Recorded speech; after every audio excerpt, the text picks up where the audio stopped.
Boss Cowboy Sports, where your voice matters. Yeah, moving too bossy, we don't tread softly, but not flossy, the streets that taught me, moving too bossy, we don't tread softly, but not flossy, the streets that taught me, I'm just trying to get my nigga paid. We came from Section 8, and I knew I was at since the second grade. Man, I swear my time is coming, cause I'm never late. Came from broken homes and broken dreams to getting paid. Boss Cowboys. Your voice matters. And it does. Man. Alright. So you know, if it's Monday, your boy done slept on it. Whoo-wee. And I woke up with some stuff again. But it's very, very positive. It's how we can win. Yeah, how we can win as a fans. Because guess what? We no longer just going against the opponents. We gonna talk about that today. Part of our war to win it all is gonna be going against our very own front office. So y'all sit back and relax. I'm gonna explain it. But we got to come together on this one. And I mean that. We got to come all the way together. So your boy Boss is going to come right back. We're going to measure this Kool-Aid. We're going to break it all the way down on what I slept on. Let's go. Boss Cowboy Sports, where your voice matters.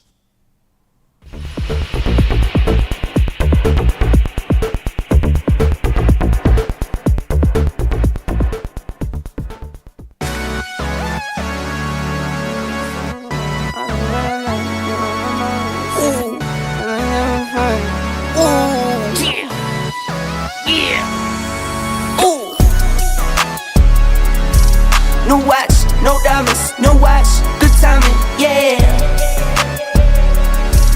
New watch, no diamonds, no watch, good timing, yeah. Need no middleman, I'm the man to man, send it in. I like what I like, me, I know my rights is sipping in. I like having fun, I do what I want, it's what it is. For my son and son, for my daughters, yeah, it's for my twin. I work through the night, I do what I like, get a check, I go for the ride. I've been down the ride for the win, still move on the hush, never run for none. I face my fears, I just drop for 9 month to month, still from year to year. New watch, no diamonds, no watch, good timing, yeah. Let's go. New watch, no diamonds, no watch, good timing, yeah. I'm sporty and rich, I'm sporty and rich. Let's go. I'm sporty and rich, do it again, again, again. I'm sporty and rich, I'm sporty and rich, I'm sporty and rich, do it again, again, again. Get some checks, I invest, and I spend a check. Spend a check, get it back, then I take a risk. Let's go. Only race is the human, I take care of my skin. I was doing this as a rookie, now I'm up to vet. Yep. Set the trend, set the pace of play. I don't trip, but if I fall, bet I make a way. I take trips in the fall, watch the leaves change. Yep. I like to treat every day like it's my B-day. Let's go. No watch, no diamonds, no watch, good timing, yeah. It's good timing. New watch, no diamonds, no watch, good timing, yeah. I'm sporty and rich. Let's go. I'm sporty and rich. Man. I'm sporty and rich. Do it again, again, again. I'm sporty and rich. I'm sporty and rich. I'm sporty and rich. Do it again, again, again. Welcome to Boss Cowboy Sports, where your voice matters. Do it again, again, again. And all the executives have a seat. Do it again, again, again. All right. So y'all already know it's one of them shows your boy done slept on it. And I didn't go on right at 8 like I usually do because it was a lot of prep for this one. I'm gonna tell y'all right now, I'm deep into my investigative mode because I'm seeing what's going on. I'm pretty certain that a lot of people not seeing what's going on clearly. So we go get into this because I was teasing as I started the show, right? And I was saying, and I mean it though, I see a way for us to win. And I'm talking about the fans.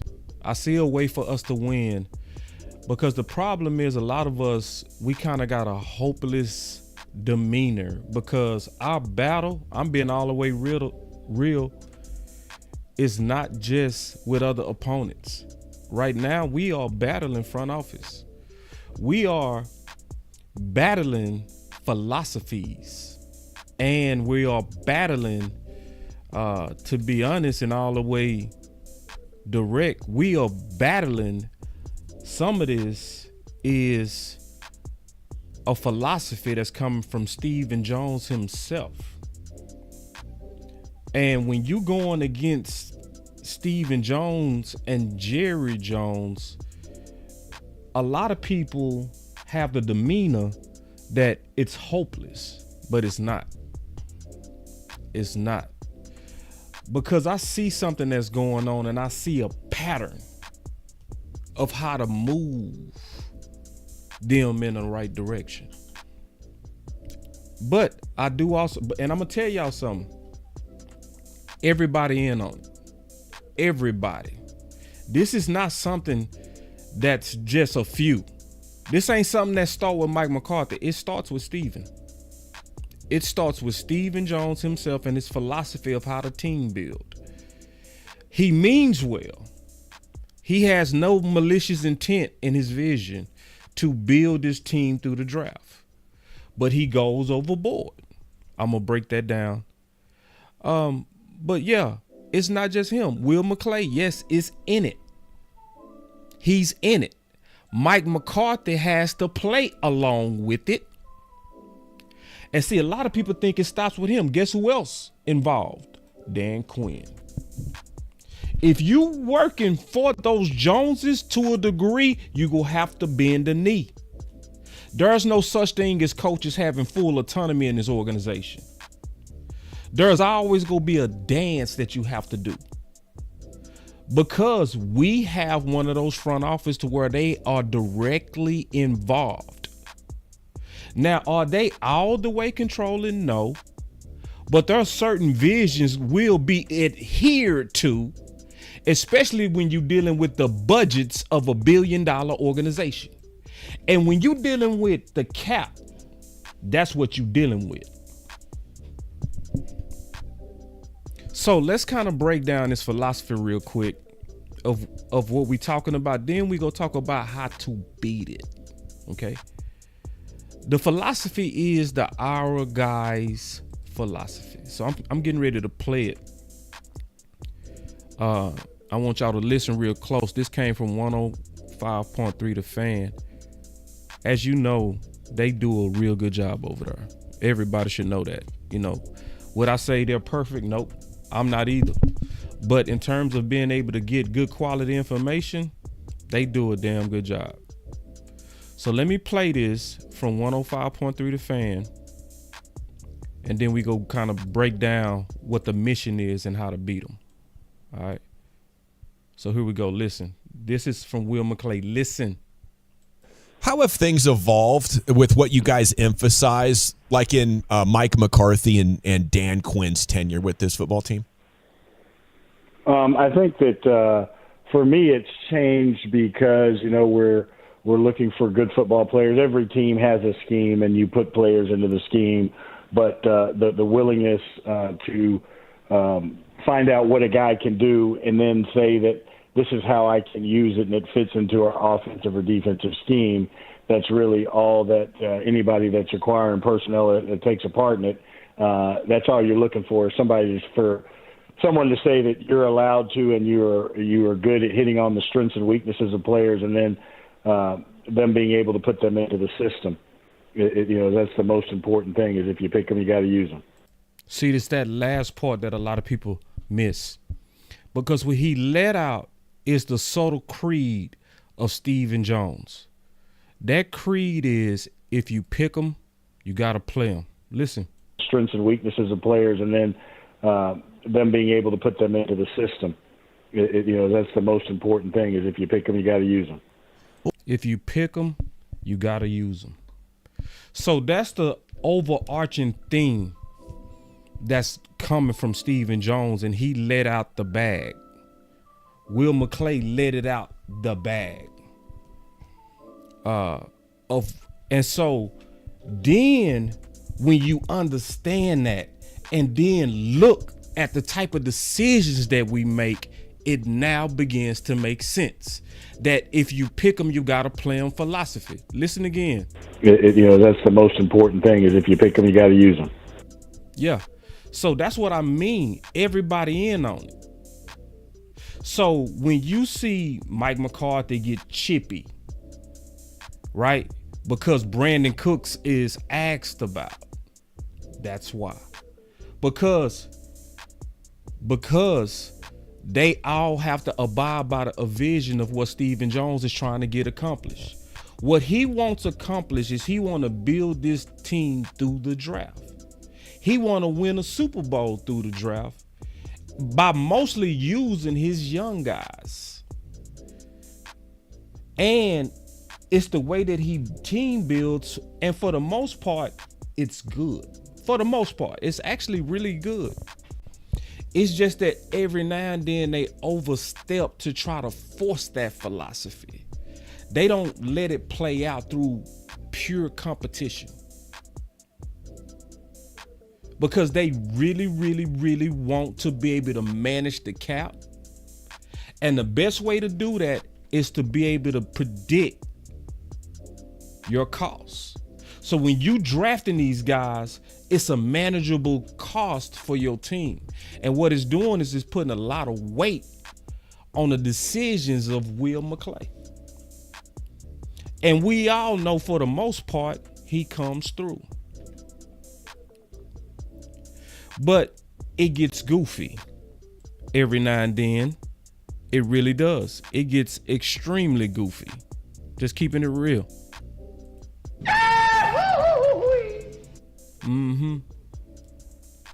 So, and they start overreaching for their philosophy. So even sometimes when guys are clearly beat out because of this philosophy, they sometimes will force it. But we go talk about how to beat it. Okay. It's good news is you can beat it. Yeah. I'm gonna open up the phones. But you can beat this. But I'm gonna tell you how we go beat this. We gotta beat this together. You can't beat this as individuals. We gotta all work together. All of us. This ain't something you can't beat front office as an individual. You gotta beat them like Philly run the rugby play. We all gotta be pushing together. If we go get the necessary changes that we want to see to help us win a championship. Because they are dead set on this philosophy. All right? They dead set on it. And they stubborn about it. Real stubborn. But that's how you got to beat it. And I'm going to show it. But let me give you an example. I'm going to show you an example of how weird this philosophy can get. And I want y'all to listen, because we going to come back to this. Listen. It is remarkable that you guys lost 3 or 4 really fine players and you still have one of the most talented rosters in the league. I don't know if that's ever been done, Stephen. Well, I'd start with, we would have not had other guys here had we chosen different directions. I mean, I know for sure we wouldn't have had, we wouldn't be looking at, Fowler and Dorrance Armstrong, guys like that on our team. You're probably not necessarily looking at having a number. Remember, this the off season, and look at the people he bringing up. Armstrong, not Fowler. Armstrong. Keep listening. One and a tackle. Had you made a different decision, and Tyler Smith, which we're certainly glad that we do. Losing both, losing Connor Williams as well. I mean, you you certainly feel when you lose a Connor and Lyle, you need to do something about that in the draft, and we certainly did with Tyler, and thrilled with his progress. Obviously going to be our starting left tackle there day one. Some of those things, I think caused us to make moves that I think we'll look back on and say, hey, I'm glad we made that move. And certainly, if we keep Amari, I don't know that we're able to re-sign Gallup. And What? if we keep Amari, I don't know that we're able to re-sign Gallup.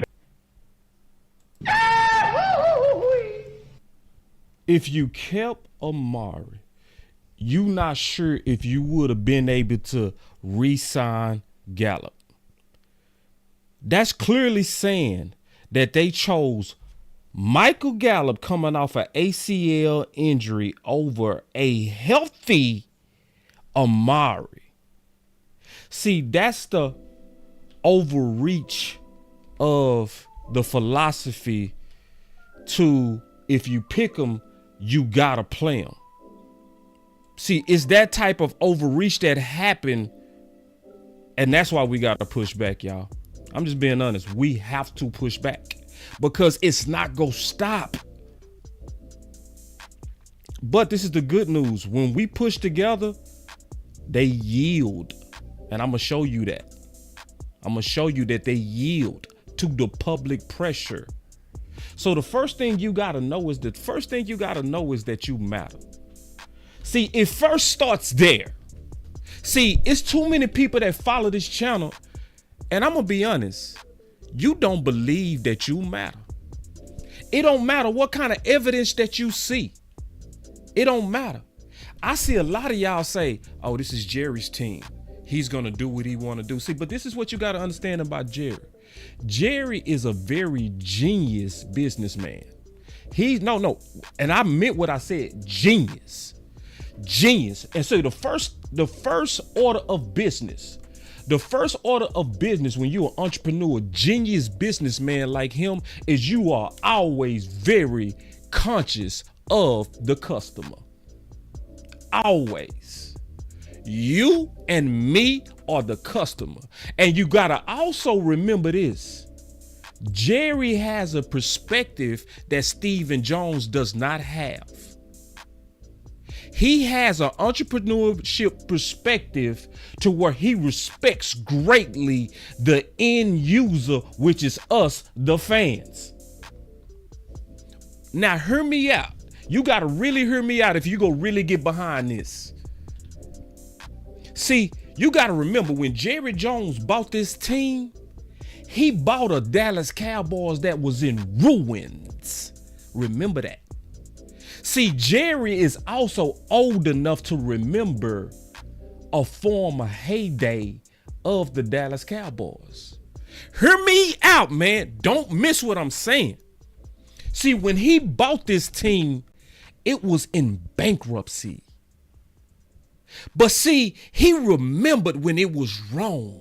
Let me say that again. Jerry remembered when that team was wrong. And he was looking at a desolate Dallas Cowboys that still had the name America's team. So you know what Jerry knows? That you can be wrong one day as an empire and gone the next, because he bought it that way. See, Steven ain't never have to buy the Dallas Cowboys in ruin. But Jerry put his life savings to rescue a ruined organization. So he knows you can be Rome, the greatest empire where the sun never sets on the Dallas Cowboys. The worldwide Rome empire was in ruins. It was no fans in the stands when he bought it. I was in Dallas, Texas, y'all. I remembered it. I was here when he bought it. And I remember you could get them tickets for free. You can't get it now. So he's conscious of what you think. He's conscious and he's always listening to what you think. So if we smart enough to come together, say the smart things all together and push like Philly pushes together, you get their attention. You do. And it works. It works. So, let me give you some proof of that. Because we talked about John Machota last week, right? And John Machota came in and he left some bombshells. The bombshell that he left was where he basically predicted what was getting ready to happen with Cooks. He predicted it.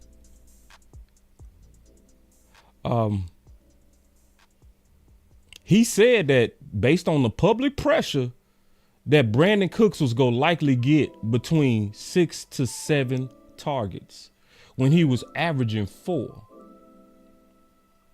No, he said 7 to 8 targets. Double the amount that he usually get. Wow, that's a bold thing to say.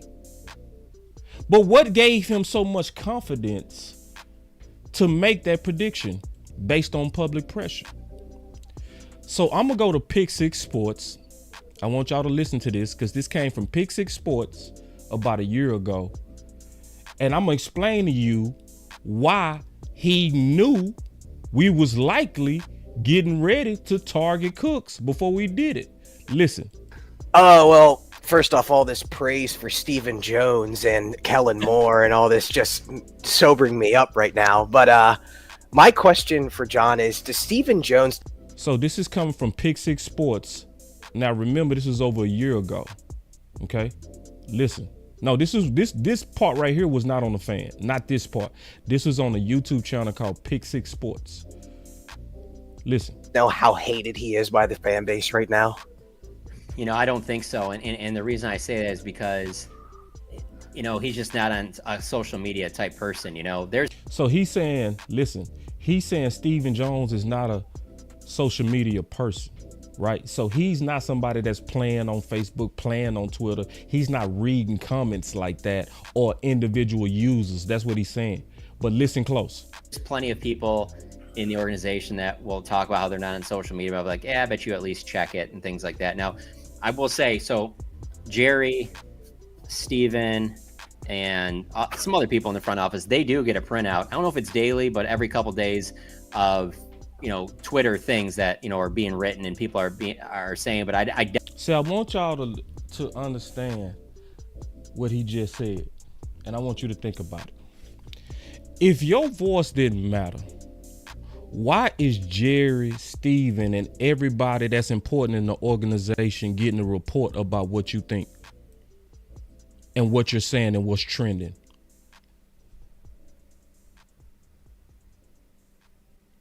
See, that's why John Machota was like, based on the public pressure and knowing that they care about what you think,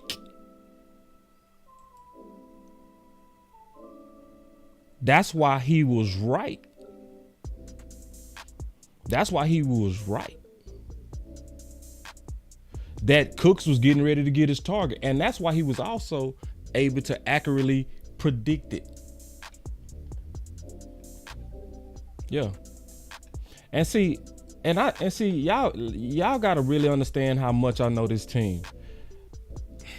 Listen, y'all. So I see a lot of people saying LVE is not coming back. I told you that Sunday. I said LV is not coming back this year. If you go back to the watch party, I said it way before any of them reporters said it. And you know why I knew? Because I saw Evans on the field. When I saw Evans on the field, I said, okay, he ain't coming back. Yeah. Yeah. And we got, listen, y'all, we got 72 likes with 160 people in the building. Let's get that up. But see, let me talk about something, though, that's important. See, because last week, when I slept on it, I talked about something that's important that's related to now. I said, and I want y'all to hear me out. I said after we lost to Philly, and that was truly a game of inches, right? That was a game of inches. And I said, how in the world will you play this game of inches when you giving up a mile of politics?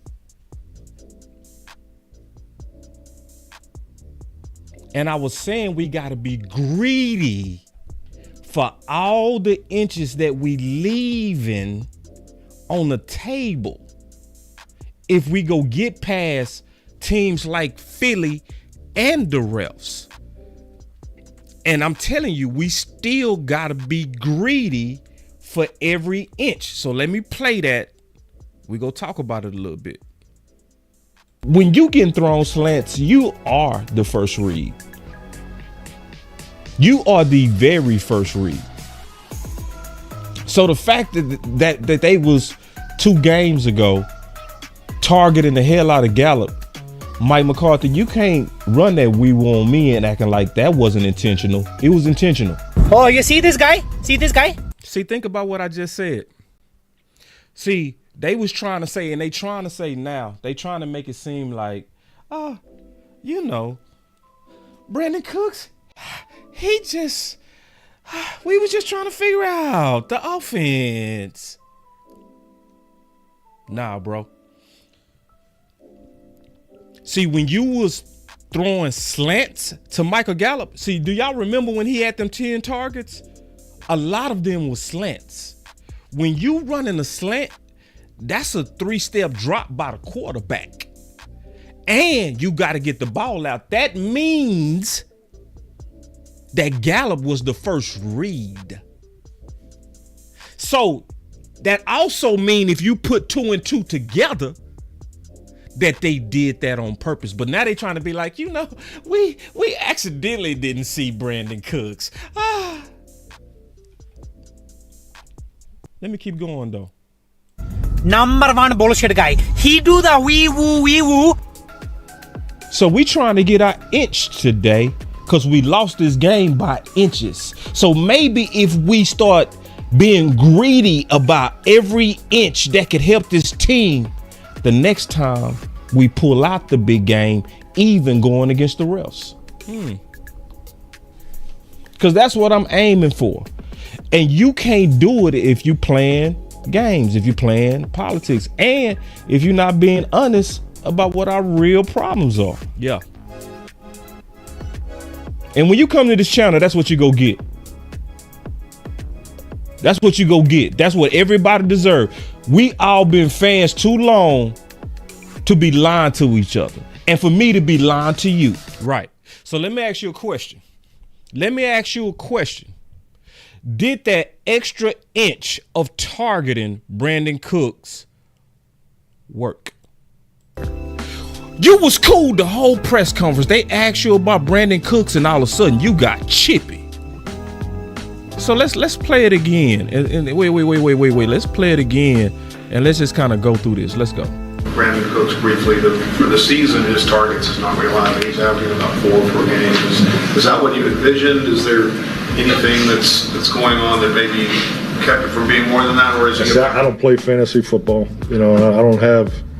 We have game plans, and I think it's important. And this is which is a challenge for guys because our system's built on making the quarterback successful. That's the way this past game's taught. It's the way I've learned it. It's the way it's always been in the last 30 years. See, that's Mike McCarthy on that company man stuff. And see, that's why I say they all in it.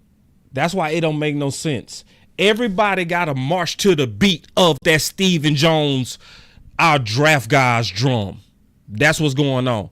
That's why you hearing like what he's saying, not jiving. It's like, nah, bro, that ain't making sense, bro, what you saying. Like, I'm trying to get behind it, but nah, I ain't feeling that. Yeah, I ain't feeling that.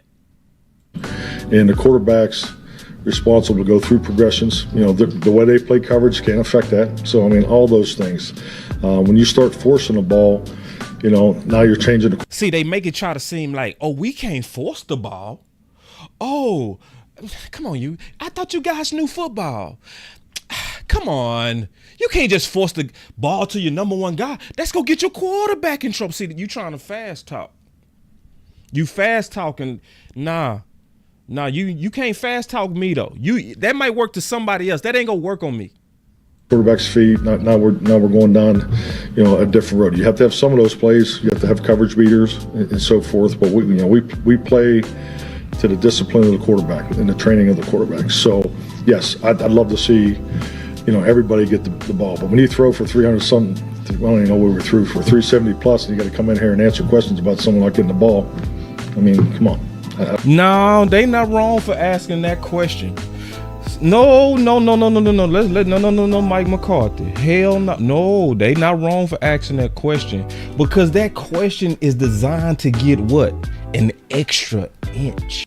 An extra inch. See, that question is, that question of, hey, man, what's going on? And he got chippy about it, remember? See, this is last week. You know what I'm saying? This is last week before Brandon Cooks went off, right? And remember, he was chippy. Remember that, all right? But see, this was the media putting pressure on them about their offense.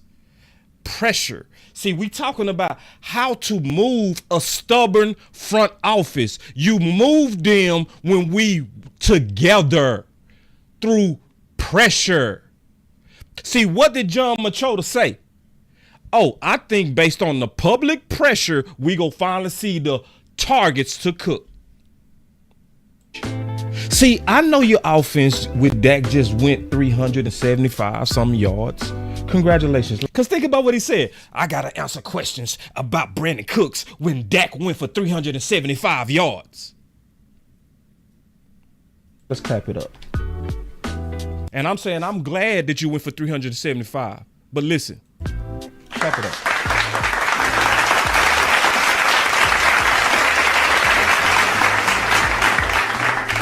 But damn it, what if your offense could have got me 400? What did the offense give you? Ooh, see, this pisses me off. See, when you see this stuff in foresight, how does it not piss you off? That he had the nerve to stick his chest out and be like, I gotta answer questions about Cooks. And Dak went for 375 yards. And that's why I said, what if we could have went for 400 yards? What did we actually do? What did we do? When we actually went for 400 yards. So you telling me we didn't need that inch on Philly? Oh, see, I'm pissed. I'm getting pissed. And you should be pissed because they playing games. It should piss you off that literally we was playing with a piece that got Dak 400 damn yards. And I predicted it. I said, what if we could have got 400? So even 375 might not be enough when you playing San Fran and Philly. Quit playing games. And none of us should take it. None of us should be cool with it.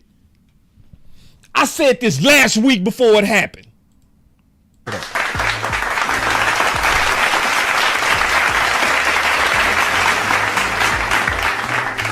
But damn it, what if your offense could have got me 400?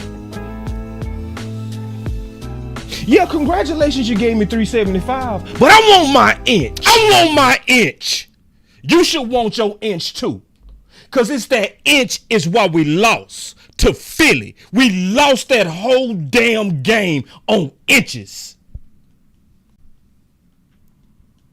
And it took public damn pressure to get common sense to kick in. Because the current common sense, no, I ain't calming down.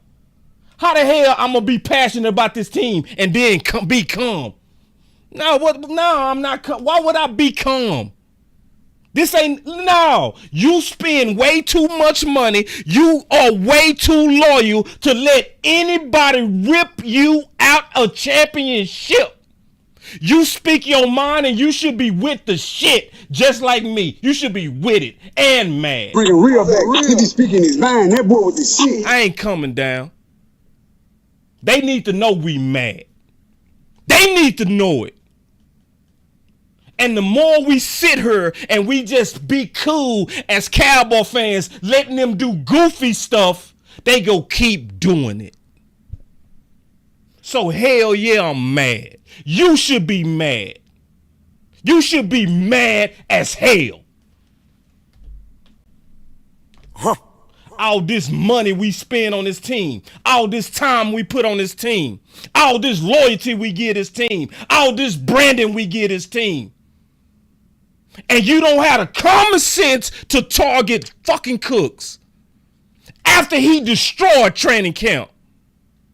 And then over here, we couldn't have, if we would have kept Amari, we wouldn't have kept Gallup. See, it's that type of goofiness where you're trying to be loyal to your draft picks. That's what keep burning us. I want my damn inch. And see, let me ask you a question, because we talked about some things. We talked about some things, man, last week, and most of it was implemented. We talked about, as an inch, what did we say? Stop targeting Schoon in the red zone. Who got their targets? Huh? Who got the targets this week in the red zone, and did it work? Huh? See, I'm getting into competition Tuesdays. But yeah, let's talk about one more inch. So, but yes, CD ran a great route. Yeah, but getting back to the play was good. What is it easy to say he should have run into the end zone, or how do you look at that play with Schoon? Yeah, it's the details of the route running. I mean, yeah, but it's, he was short on his route, and yeah, there was a collision and so forth. But he'll learn from that. We can be better there. He's late getting. Go listen to Mike McCarthy from today. You know what he's saying? The same thing. He gonna learn from it. See, you know why they keep having to do that? You know why? That's the most important thing, is if you pick them, you got to use them. Mm-hmm. See, that's why we keep seeing them forcing it to Schoon. That's the most important thing, is if you pick them, you got to use them. Because that's the philosophy that's coming from Stephen Jones and everybody in on it. And the only way you can back them off of that philosophy is pressure. That's it. We got to do it together.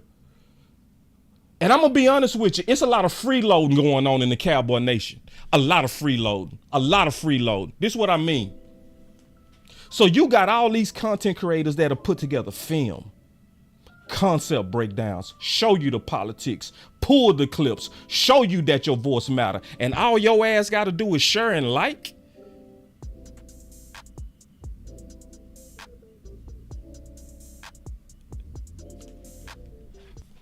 Then what we doing?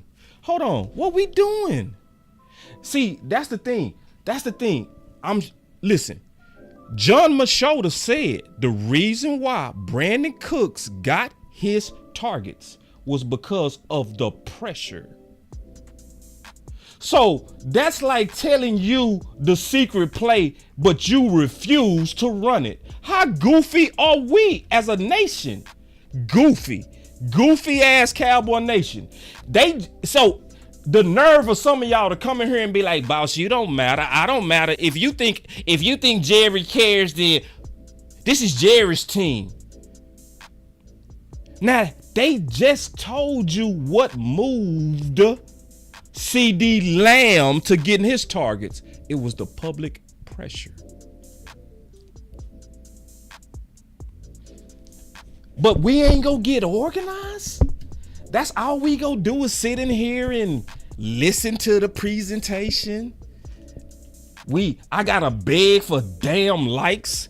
All you gotta do is grab a phone and hit a button, and some of y'all refuse to do that. Even though they showing you that when you and me and every one of us are saying the same thing together, it gets their attention. See, Brandon Cooks didn't play because he was just better and his time finally came. No, it came because of the public pressure. But boss, it was the media putting pressure on them, not you. So you mean to tell me Clarence Hill been on this show? Michael Gilkin been on this show. Brian Broder's been on this show. Aisha Morrison been on this show. Jess been on this show. Nick Harris been on this show. But we don't have no voice? Let me tell you something, y'all. There's no way Nick Harris, Cal Yeoman, Brian Brothers, all these insiders are going to be frequent guests of Boss Cowboy Sports and the Final Word if we didn't matter. And if you didn't matter. It's just that, will we stop being damn freeloaders? That's the question. Will we say, you know what? You know what? Let's go at this together.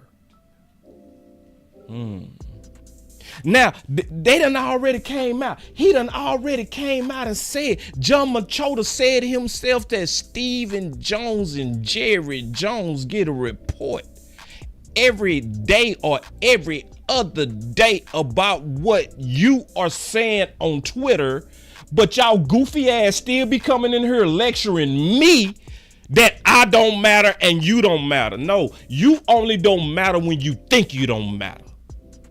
But when you know you matter, you go get your ass up and you go say, I got something to say. And you go say it, and you go say it with your chest out.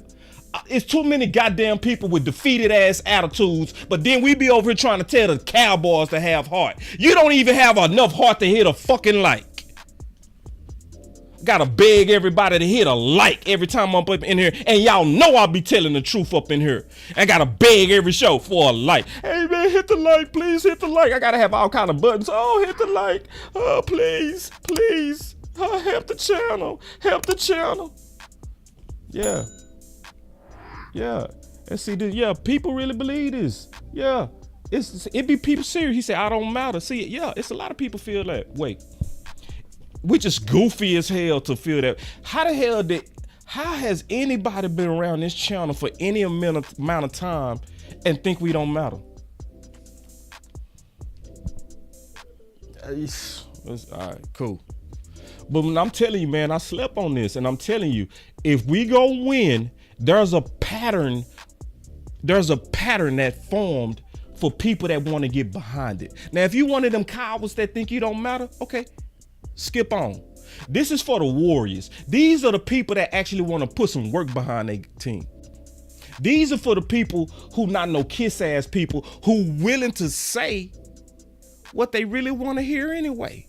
Because at the end of the day, Jerry and Steven want to win. They just going about it their way. And their way, even though it might mean well, it does occasionally get goofy. And you need somebody that's honest enough to tell you, bro, this is goofy. This is goofy. It's goofy. It was always goofy to believe that Michael Gallup. See, I forgot to play the rest of it. I got to talking. I forgot to play the rest. Let me play the rest. Because the rest, listen, watch this, listen. I know right now Gallup's out of sight, out of mind for most of our fans, but, this is a young man who I think, given the opportunity, is really going to, make people open their eyes. Oh, man, my bad. Damn. All he needed was some old opportunities, and it was go open up our eyes. Oh, Steven, that's all we needed, man. You should have told us that. Just all we got to do is open up our eyes. And then we're going to see Michael Gallup like you see Michael Gallup. Hold on. Let me play that again in case some people missed that. Let me go back. I got to play that. Again. Because this is crazy. Now, remember, this is courtesy of 105.3 The Fan. I did put the link in the description. So I always give everybody their click.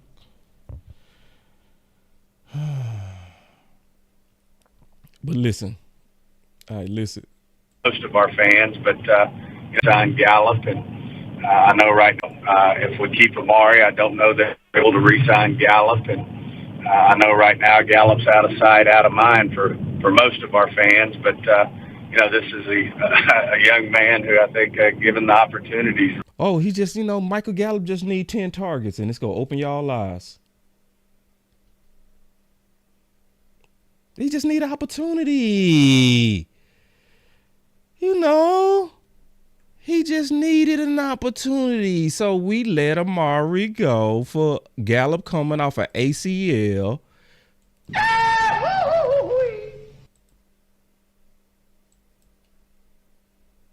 This real life happened. This is real life what he said. Yeah. And this is also why I call the offseason a time of illogical optimism. If we keep Amari, I don't know that we're able to re-sign Gallup. And I know right now Gallup's out of sight, out of mind for most of our fans. But, this is a young man who I think, given the opportunity, is really going to, make people open their eyes. And certainly was playing well before his injury and going to be back, I think, sooner than most people think.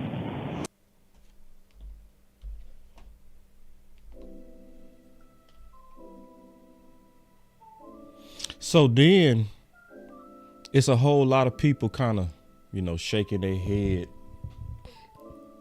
and they wondering, hey, man, what's going on with Cooks? That's what they was saying, right? Well, that clip should give you what likely was what was going on. Likely, I'm going to tell you what was likely going on. Likely, what you heard on that audio was likely what Stephen Jones was thinking. So he goes to Mike McCarthy and say, hey, I think Michael Gallup is going to have the opportunity to become the number 2 if given, what did he just say? An opportunity. So then Mike McCarthy, because his boss is Stephen Jones, what does he say? Yes, sir. Yes, sir. And they come up with a game plan where they're targeting Gallup about 3 weeks ago, giving him prime looks, and it's failing. It was failing. They was forcing, again, their draft picks. Yeah. Because remember the philosophy. That's the most important thing is if you pick them, you got to use them. That's the philosophy right there. If you pick them, you got to use them. And every now and then, they start forcing it. That's the most important thing is if you pick them, you got to use them. Mm-hmm. That's a direct quote. See, this is the thing. It's not coming from me, y'all.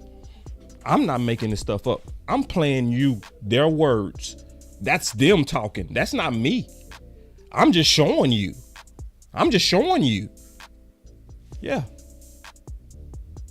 So when you see us lose to Philly and you see us lose to San Fran by an inch, remember this. And also ask yourself, what did I do? See, because I'm going to be honest, I'm not interested in anybody complaining if you ain't put in no work to help fix us. If you know I'm telling the truth right now and you have not hit that share button, you freeloading. I'm going to just be all the way honest with you. I ain't bullshitting none of y'all. If you've been listening this whole time and you still ain't hit that like, but see, like is not enough, especially for this show. This is the type of show you should share. Because it has references, it has the quotes, it has all the evidence in this particular show. Hitting the like, man, can get out of here. Nah, don't listen. If I still gotta beg you for a like, nah, fuck that. I ain't doing that. Nah, not with this type of show. This is the type of show that should have a record amount of shares. Cause where else you getting it like this? Be honest. Who else saying it like this? Who putting their chests out and nuts out to say it like this? Everybody want to tiptoe. Cause you know why? They sucking up to billionaire power. Everybody want to get close to those billionaires. I understand. I get it. Because guess what? Even if they just threw away a couple of crumbs of their billions, it will make you just the happiest person in the world. So guess what you do? You suck up to them. You want jobs from them. That's what you want. You want to be at .com. I want to be able to sit at .com with my, I work for .com. I work for .com. I've arrived. I'm a part of the media. I'm a part of the media. I work for .com. So there's a certain way you have to talk when you're trying to go after Joneses. You never say it with your chest. You always say it with your asshole. Bringing real back. He be speaking his mind. That boy with the shit. Yeah, but see, you can't speak your mind. Bringing real back. He be speaking his mind. That boy with the shit. See, but I can, and I do. And guess what? I'm the loyal one too. I'm the loyal. I'm the one that loves Jerry and loves Steven. I'm the one that's like, bro, I love you, so I'm gonna tell you. That's goofy.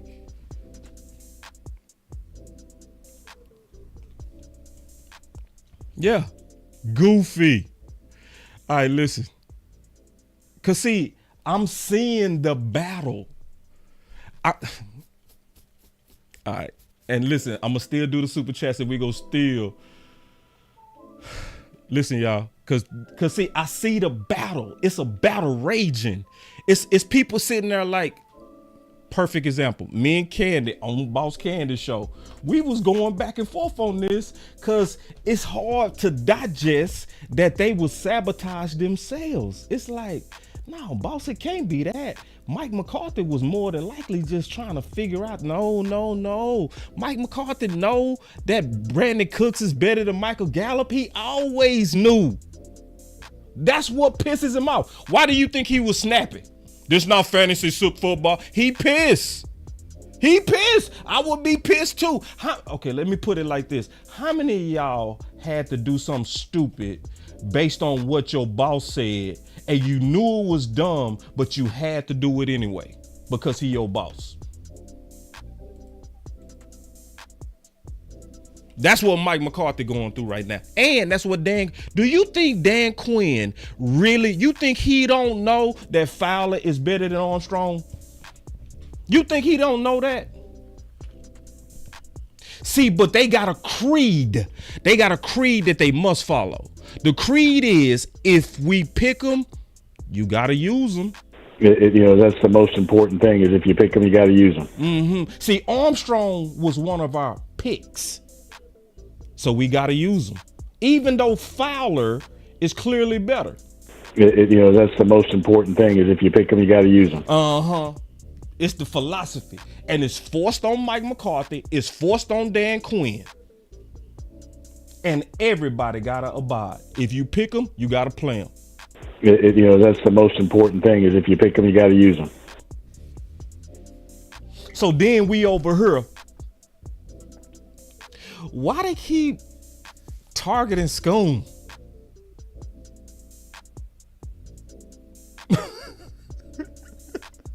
And people like, why Brandon Cooks not playing? Why did Michael Gallup get 10 targets? And then we all over here scratching our head like, what the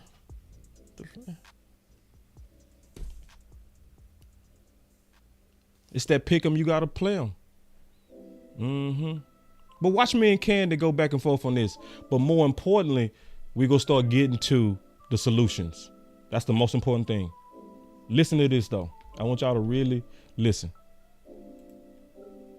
That apparently was a part of Mike McCarthy's game plan, moving these pieces around on the chessboard to see who fits where and who could play best in what position on the field. So, and you see, because that's what a lot of people think, and I ain't got no problem with that. Man, I think Mike McCarthy was trying to figure it out. He was trying to move stuff around on the chessboard. He was just trying to figure out where Brandon Cooks could fit in. They just trying to figure it out. Dan Quinn is trying to figure out if Jordan Lewis is the best nickel option. He just trying to figure it out. Nah, they know, bro. They know. Trust me. Just like you know, they know. I don't know. I saw a couple of people on Twitter last game complaining about Brandon Cooks, not getting the ball as often, but we'll see. Yeah, I mean, I think it's more nefarious than what you think. Shout out to my boy Landlord. I said more nefarious than what you think. Yeah. Yeah, it's more because see, listen, it's a lot of people need this video, y'all. It's a whole lot of people have no idea what's going on. You know what I'm saying? They have no idea what's going on. So I'm looking at it because remember, I already know behind the scenes what Will McClay said. That's the most important thing is if you pick them, you got to use them. So I'm not over here thinking that everything is innocent and Mike McCarthy is just, trying to figure it out. Nah, I'm over here like, I know Stephen Jones said, well, if we would have, kept Amari, we wouldn't have kept Gallup. See, I already know they do. So I'm like, nah, it's nefarious. Shout out to Landlord. Listen. Yeah, I think it's way more nefarious than what you think. I think this is Stephen Jones meddling again.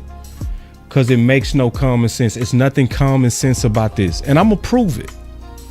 I'm going to show y'all some stuff because he kept talking. And you got to listen when these boys, when they talking. But the key thing he said is the public pressure is likely going to make him get his targets.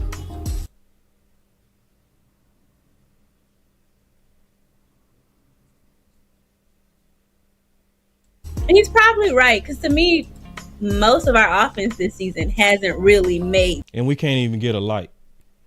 Public pressure. And y'all know I'm telling the truth. And this should be a record amount of shares on this show. It should be over 300 shares on this show. We should break Twitter, Facebook, and we should break it. Because y'all know y'all getting the evidence on what I'm saying. That's why I'm like, yeah. It's a part of some big grand scheme where they're testing things out. Testing? See, you've been too nice. This is worse than testing. You think this is test? I don't think it's testing. I think this is stubbornness. I think this is front office stubbornness. You think so? Yeah. Because we haven't had a straight game plan with our running back, straight game plan with our wide receivers. To me, our offense has kind of been all over the board except for these last two games. And the most consistency we've seen has been, in my opinion, the last two games between Dak and CD. Other than that, we don't know what's coming from our offense. And see, I'll say this. What happened about 4 weeks ago? Who was complaining? And what started happening when my boy Carl said, I shared to 5 groups. See, that's what I'm talking about. See, that's what I'm talking about, Carl. See, Carl, you can say that you're not freeloading. For sure. Because even doing that, that's putting in work. You're spreading awareness. You telling people. It's a lot of Cowboy fans have no idea. They have no idea. They over there looking at Mike McCarthy like he was just trying to figure out if Brandon Cooks. My boy Montana say, I always share. So that's another, and I know you do, Montana. That's somebody else that I know he ain't freeloading. He a part of the mission. He a shooter. You got to be willing to put in some work. Enough freeloading. Everybody around me shooters. Ain't no telling who was shooting. So we already know it's public pressure that get in the cave. Then what you gonna do to amplify the voice of the truth? Complaining. All of us were sitting here like, bro, yes, what are y'all doing? Not target. And then remember Jerry Jones came on and it was like, I don't really want us to over target CeeDee Lamb. See, y'all remember that? See, don't forget about 4 weeks ago, they asked Jerry about the targets of CeeDee Lamb. And he was like, no, we don't want to do that. And CeeDee Lamb was smart though. Right. But then all of a sudden they targeting the hell out of CeeDee Lamb. He had 16 targets this previous game. I thought you wanted the ball to get spread around though, Jerry. So the public pressure, in my opinion, is why we seeing more of CeeDee Lamb. And I really do wholeheartedly believe that our front office is too manipulative. Mm-hmm. I think we trying to have it all too much. What do you mean by that? So we want to win a Super Bowl, but we want to win a Super Bowl while trying to get all these players to take friendly deals, right? So sometimes I think we get manipulative to where we start trying to influence the outcome, similar to what happened with Amari Cooper. We wanted CeeDee Lamb to be the new 88, so we influenced the outcome. We started targeting CeeDee Lamb and under targeting Amari. Right. It's where we want it all. We want to win it with our draft guys. We don't want to win it with our free agents. It's not just about winning it. It's about winning it the way that they want to win it. That's what I mean by they trying to have it all. Okay. Yeah. Yeah. And I wholeheartedly believe that.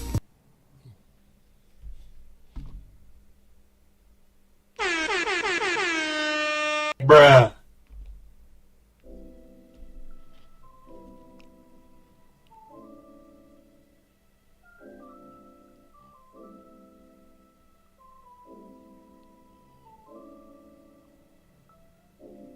All right. So now let's get to the solution. Because I said, what do we need to do to change this?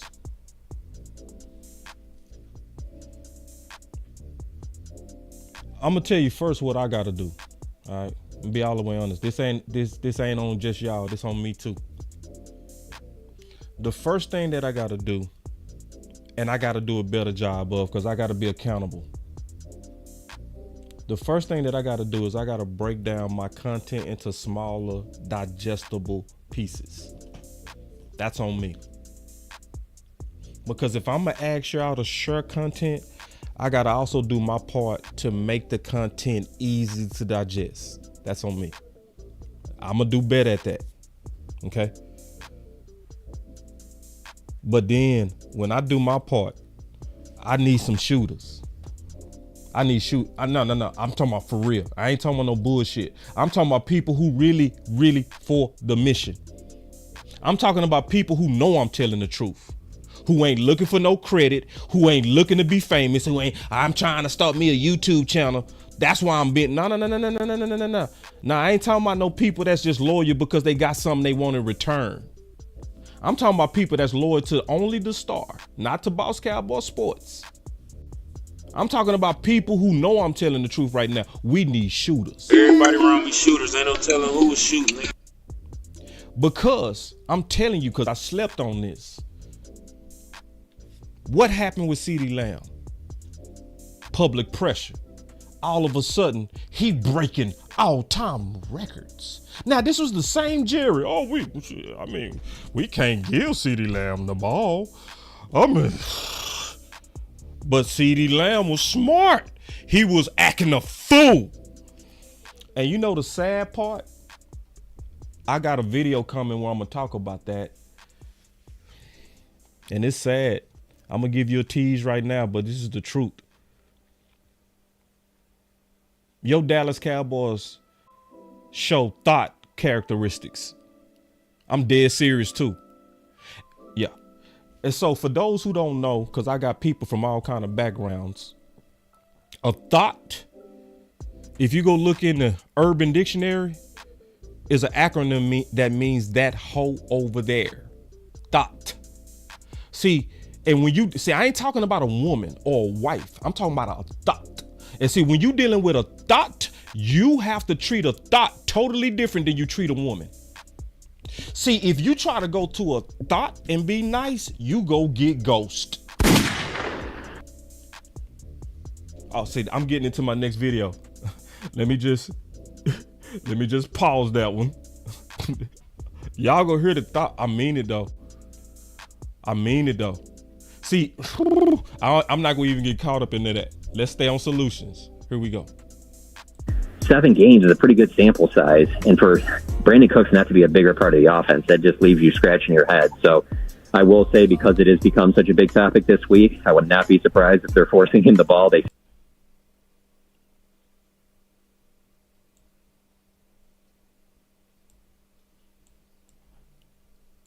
7 games is a pretty good sample size, and for Brandon Cooks not to be a bigger part of the offense, that just leaves you scratching your head. So I will say, because it has become such a big topic this week, I would not be surprised if they're forcing him the ball.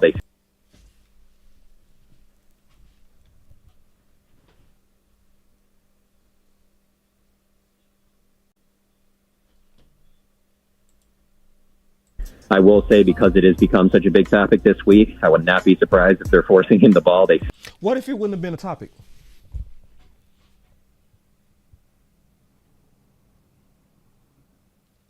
What if it would have been no big topic this week?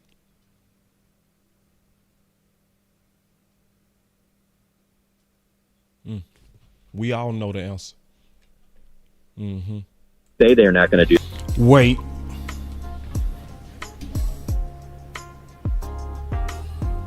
It's a lot in that. It's a lot in that. So let's first start with the fact. Huh? I said I'm over here looking at stats while I'm listening to it. Go ahead. I'll say this. All right. I want y'all to hear me out. He basically telling you that your voice matter.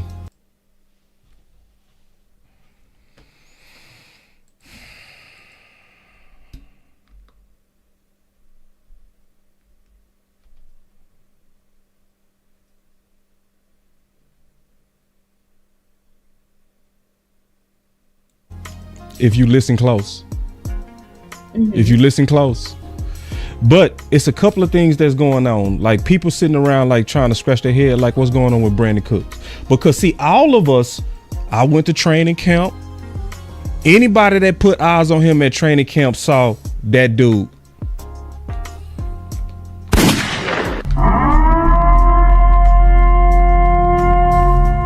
But you're not seeing him. All right. But then he says something that's interesting, and I want to talk about this. I'm going to play it again to see if anybody caught it. I will say, because it has become such a big topic this week, I would not be surprised if they're forcing him the ball. They say they're not going to do that, but I would not be surprised if he gets, 6-7 targets on Sunday. But can I play that again? Go ahead.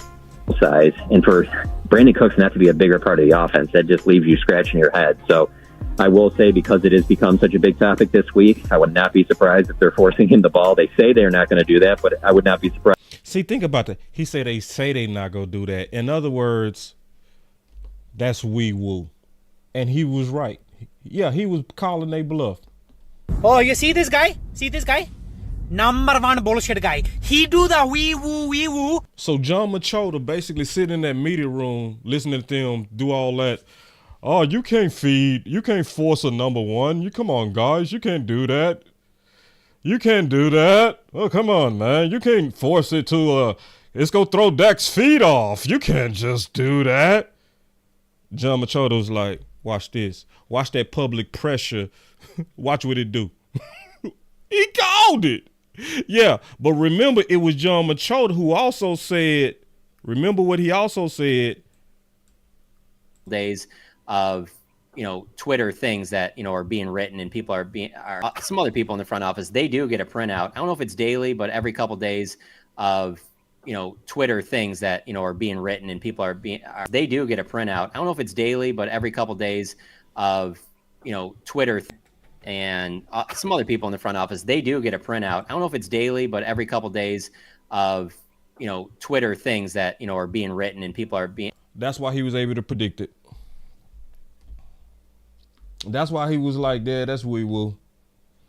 Y'all looking at all that public pressure. Y'all finna give finally Brandon Cooks his targets. So I'm telling you the answer. The answer is we gotta get louder and louder, and we gotta do it together. That's if you want to win 6. Because that's the only thing that got them off of that goofy stuff. It was goofy to not target CeeDee Lamb. Guess what made them stop being goofy? Pressure from the public and the media. Yeah, guess what got them off of the goofy idea to try to make Michael Gallup a number 2 coming off an ACL injury? Public pressure. Guess what made Brandon Cooks take Dak for over 400 yards? Because remember, Mike McCarthy was like, I got to go answer questions about a receiver not getting his targets when Dak threw for 375. And what did I say? What if Dak could have threw for 400? And what did Dak end up doing? 400.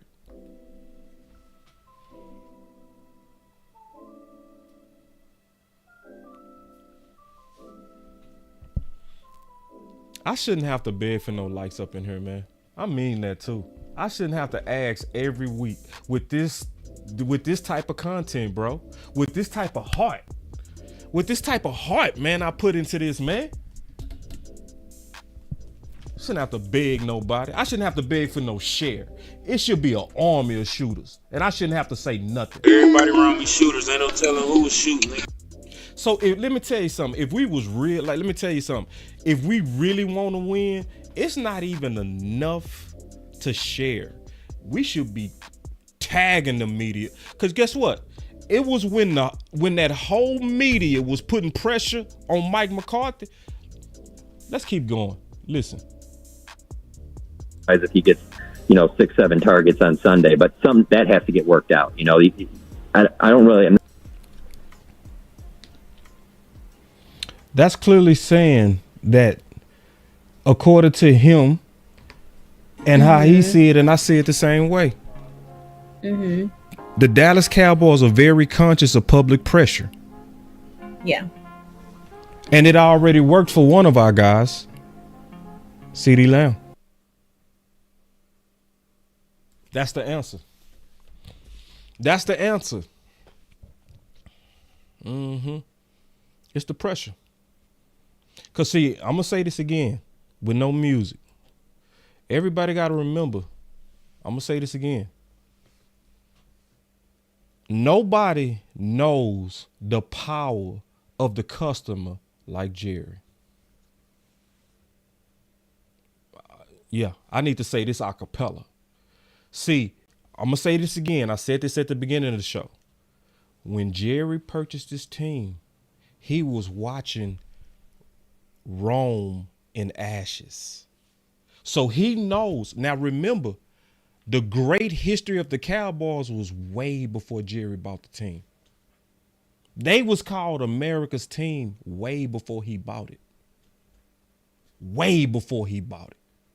So he knew when he bought a Dallas Cowboy team that was in ashes from when it was previously the Roman Empire, he know the whole majesty will come crashing down if you lose your fans. That's why they get a report on Twitter about what you're thinking, about what you're saying. And that's why they responded when it was a public outcry about the targets to CeeDee Lamb and the targets to Cooks. Because Jerry is smart. He's smart enough to know you matter. Because he had to build all of that back, one fan at a time. And the Dallas Cowboys was so much in ashes when he bought it. It was so much in ashes that he couldn't even be around a team. He had to fully delegate that to Jimmy Johnson as he was out repairing the financial ruin of Rome. Oh, I meant the Dallas Cowboys. Hopefully you get the metaphor. The empire was dead, and he know it can die again. So when you know that about him, you start recognizing your power. And you stop opening up your cheeks and accepting all the meat he can give you. So when Stephen Jones come try to work you from behind, you say, no, sir, I know my wealth. It's just that I got to do it with all my brothers and sisters. We got to do this together. I know I worked together. See, you by yourself, your voice don't matter. Me by myself, my voice don't matter. But us together, oh man, our voice greatly matter.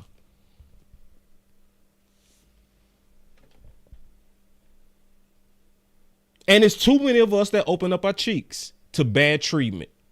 So,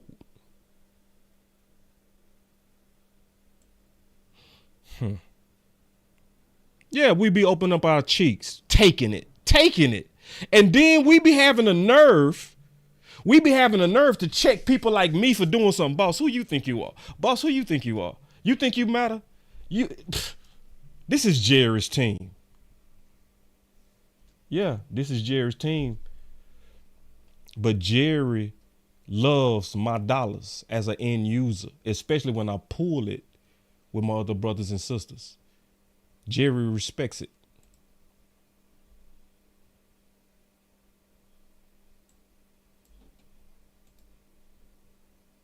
Yeah. So let me play this. I'm going to take some super chats. I'm still going to take some calls, y'all. I'm dedicated tonight. I'm very dedicated tonight. But listen, somebody say, boss, chill. All right, pause.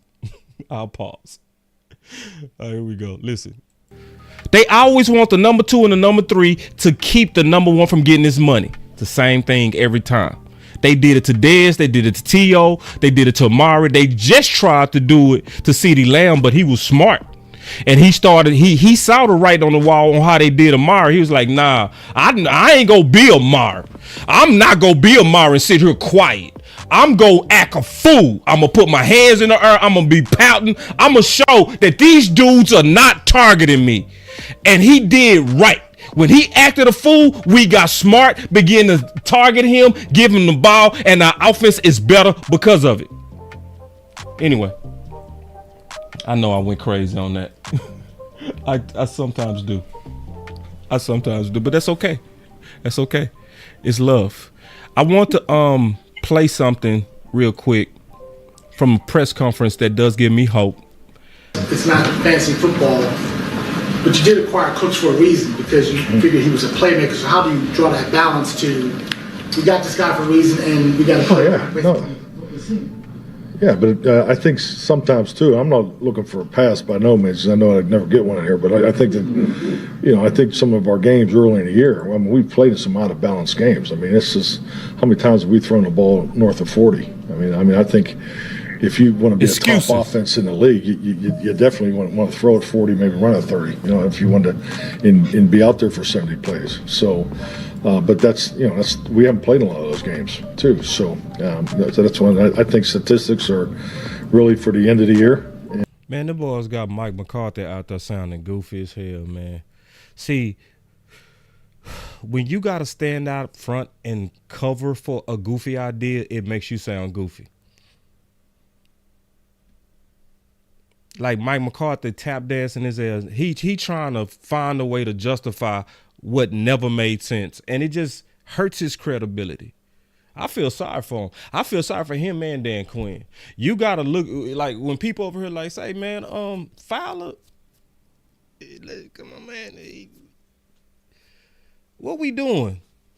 Oh, they got to come up with something. They got to think of something. Well, when it comes down to the scheme of things, we got to make sure we have the right rotation in place to keep all our guys fresh. Because, even though Fowler, yes, he's been doing great and he's doing amazing, he wouldn't be doing as good if he probably was tired. So we got to make sure we keep him rested by making sure we give Armstrong. See, they start talking goofy. That's what's happened with Mike McCarthy and Cooks. He was talking goofy. And that's a lie. We're all. That's that she putting her phone under the pillow and creating an argument because she putting her phone under the pillow because you starting the media is on the trail. That's what's happening. Listen though, conscious of them every week. You guys make me conscious of them. So we making you conscious.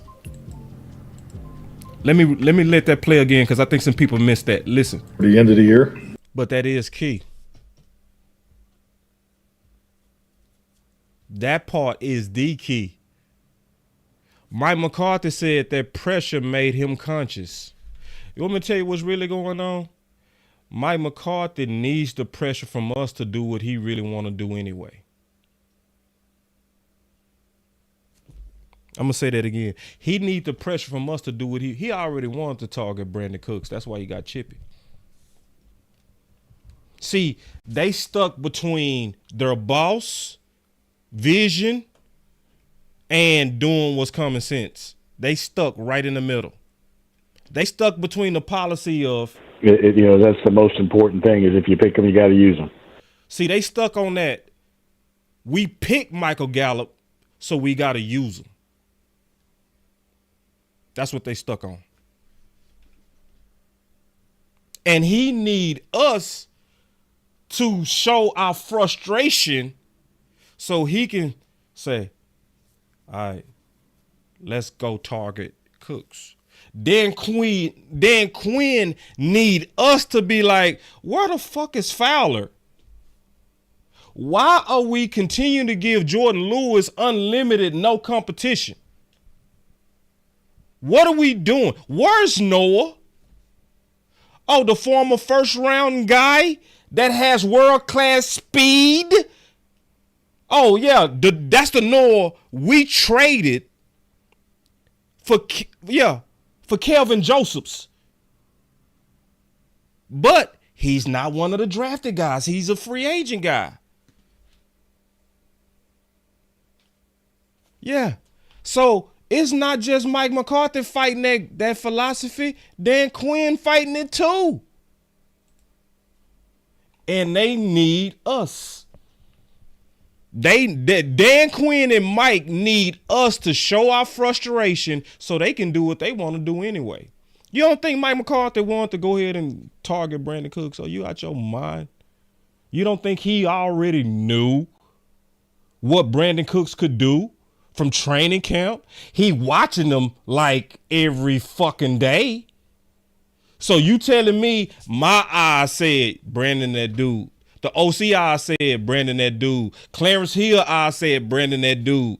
Everybody that was on .com was talking about who? Brandon Cooks, that dude. Then we get in the season and we just trying to figure out how to get him the ball. You know, we can't throw Dak off, you know, because if you try to start forcing, it's going to throw Dak legs off.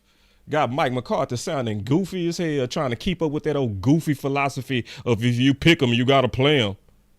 Old budget ass philosophy. You know, that's the most important thing is if you pick them, you got to use them. Mm-hmm. Yeah, so that's why all these boys around here looking like Bobo the Clown and shit, like goofy, like got Mike McCarthy sounding goofy as hell. That's why you want to know why he got mad? He got mad because he know it's stupid. And then you got Dan Quinn, who literally recruited Fowler, can't even play the guy that he recruited. He recruited him over at Atlanta. A top 5 pick. Then he get over here, he got to fight for reps. Nah, bro. It don't work like that. If Dan Quinn believed in you enough to make you a top 5 pick, you don't think he believed in you enough to become a better rotational player? Oh, no, we need Armstrong. Goofy, man.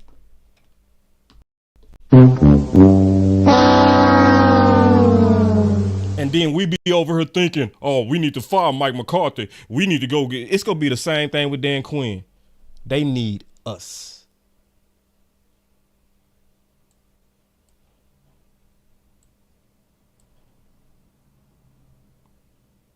And, you know, we're all conscious of them every week. You guys make me conscious of them. So.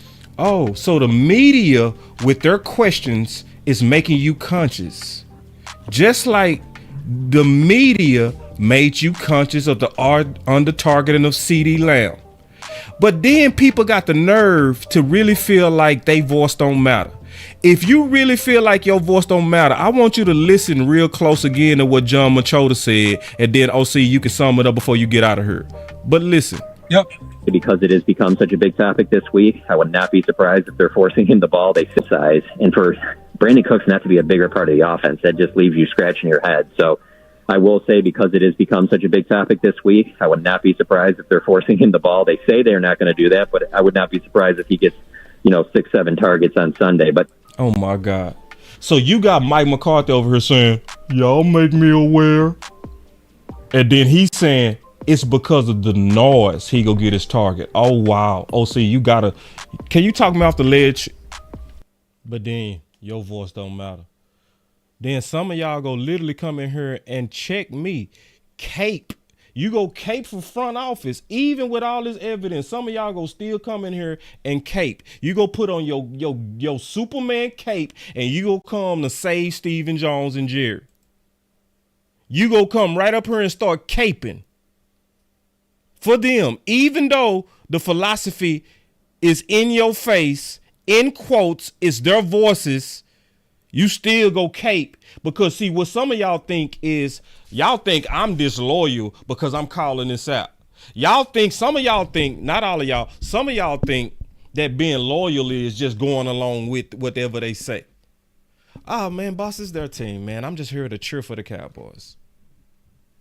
Nah, bro. No. You got more value than that, homie. Yeah, you just got to know that. Listen, let me show you some caping. This is an example of caping. Listen, see, this is the problem. It's too much coddling. And we coddle. Y'all act like he dropped the ball. He was an inch short. Well, what about when he did drop the ball in the red zone? Talking about school. We go ignore that? We go know when school? Because that's my whole point of it's trying to improve. And my boy Cal say, let's just move on. No, this is what I'm doing. I'm trying to move on with a better. See all that caping? Let's just move on. Idea. And the better idea, instead of continuing to force key targets to your second round pick, go ahead and feature your number one tight end. Did that work? I said, y'all go like Competition Tuesday. I got a lot to say about this. And my question is, would we likely get an extra inch on this team? And see, listen, Cal. See, I'm not doing the whataboutisms and shit like that. You see? What about when CD dropped the ball? See, that's what happened when you start holding front office accountable or holding players accountable, like real accountability. I ain't talking about how people be hating on Dak. I'm talking about real accountability, right? It's always going to be some Cowboy fan that's going to walk in with a Captain Save-A-Hole attitude. What about CeeDee Lamb and he dropped? Listen, I'm about trying to improve the team with ideas that's going to help us win. I'm not about trying to cover for people's pet cats. And if we being honest on where we are up to week 8, they are forcing it way too much to Schoon, and we got to be honest about that. And did y'all see that on Sunday too? Huh? All right, Chris, I'll holler at you. Huh? Because they still, I don't know if y'all noticed it, they still over forcing it to Schoon. My boy said, I'm tired. Chris, just catch up tomorrow. My boy Chris, I done woke Chris up. We need to say it's time to change it and let Schoon earn it the old-fashioned way. But remember, why they keep forcing it to him? Remember? That's the most important thing is if you pick them, you got to use them. Mm-hmm. One more time. Let me ask a question again. For those who keep wondering, how does he keep dropping red zone balls and being out of position in the Philly game where he didn't get enough depth and he didn't run the right route the appropriate way, but yet he's still out there anyway? They still go give him a chance. They still, yeah. Cal is back. Cal say they gave him one target. Yeah, shit. They don't need to give him no more. Why you go keep giving him and he keep messing up? How many red zones he got to drop? One target. Yeah. That's one too many.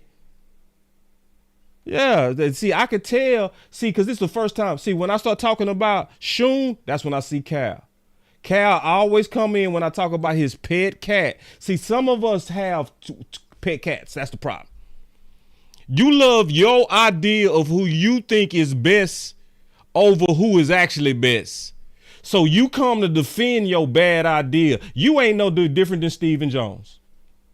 You are exactly the same. Even though he is messing up, you got to be man enough to say, hey, man, we need to go ahead and give all those reps to tight end one. See, because I'm going to tell y'all something. Witten didn't get out the game. Oh, so now I'm getting into Competition Tuesday. I ain't going to give away my content.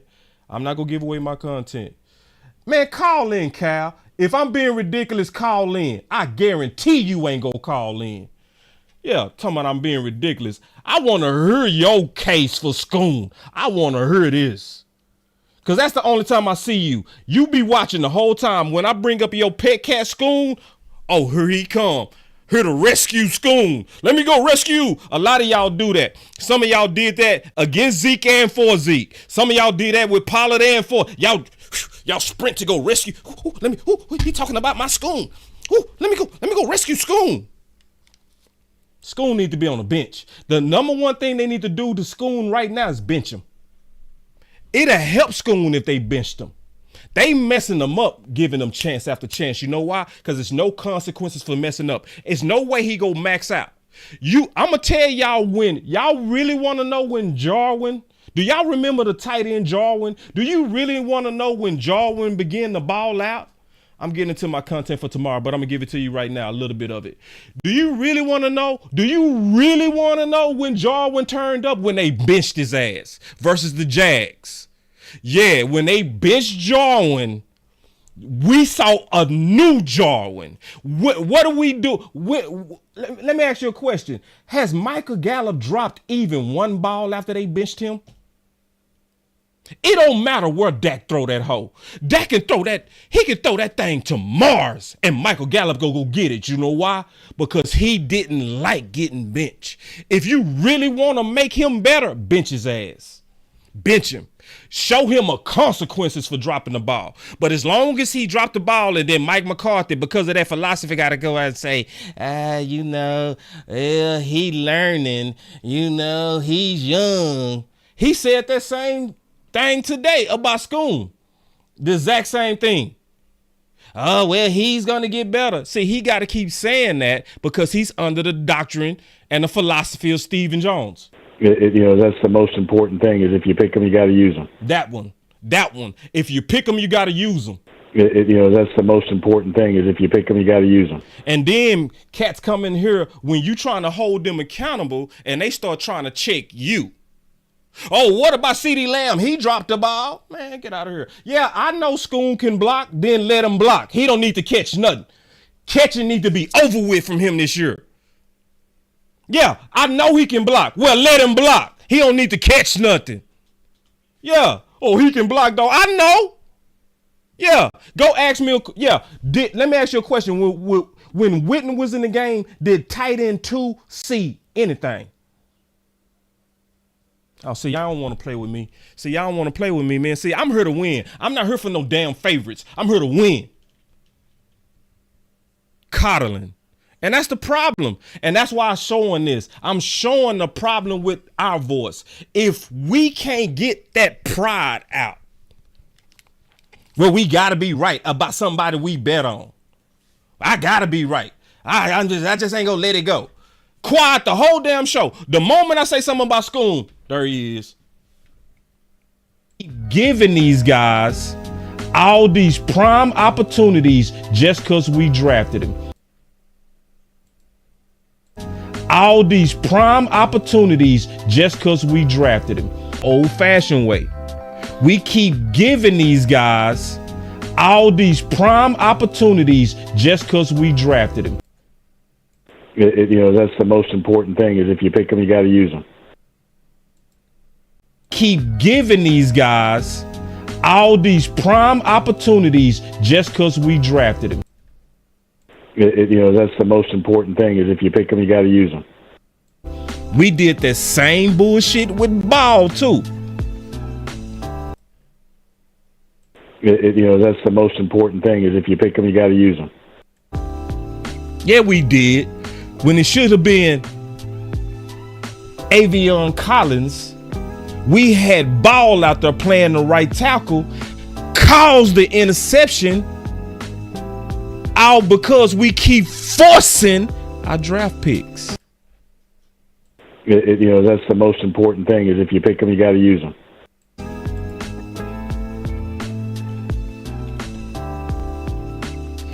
And this type of stuff show up in the big games where you need that inch.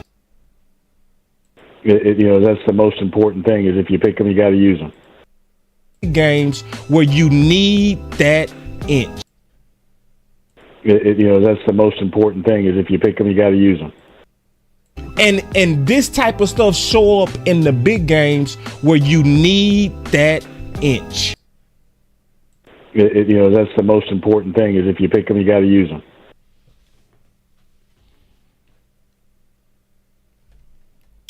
All right. I'm still going to take some calls, too. I know it's late. I'm still going to take calls. I should go to bed, but I'm going to take calls. I might not take calls. No, I'm going to take some calls. I shouldn't. It's a long show, but I'm going to take some calls. But before I do the super chats and take some shots, because I'm still going to take the calls and super chats, my favorite quote ever from the fan came from Gavin. Gavin Dawson. I love this. Gavin said this a year ago. Listen to Gavin. Gavin literally destroyed this. He was so accurate. That's Gavin right there if you don't know. But I want y'all to listen because he spit pure, unadulterated fire. Yoga fire. Listen. At least the Tolos aren't in denial about how bad this run defense is anymore. After the Chicago game, I said, listen, this is a problem. This is going to be the reason you lose in the playoffs. And everybody jumped down my throat like, how dare you say that? It's just how they get it. Yeah, so he talking about that capping and that caping. See, that same thing right now that's happening when, they go through it a lot on the fan. Like all the caping and all that, they go through it a whole lot. But listen, yeah. People jumping down his throat, listen. Down my throat like, how dare you say that? It's just how they get it done. You can't hate on them for the style of their defense. And I'm like, man, I'm trying to send a message to the Jones family. You guys are enabling the Joneses whenever you do that. Whenever you jump down my throat, I'm trying to tell them, build a team that has a advantage against everybody you'll face in the playoffs, not a team hoping to figure out a way to get it done in the fourth quarter. And they don't want to do it. 2 years in a row now. They're like, oh, no, we're good. We're going to make the playoffs. They're just building teams to make the playoffs to get us excited, okay? So when we have a playoff team with a major flaw before the trade deadline and like, hello, we got to fix this, the Joneses gauge how the public reacts.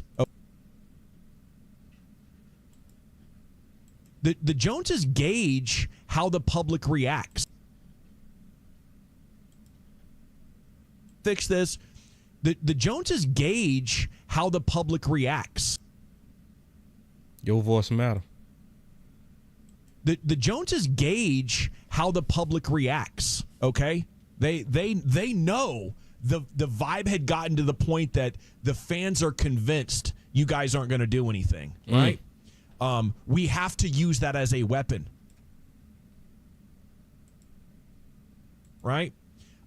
We have to use that as a weapon. Right?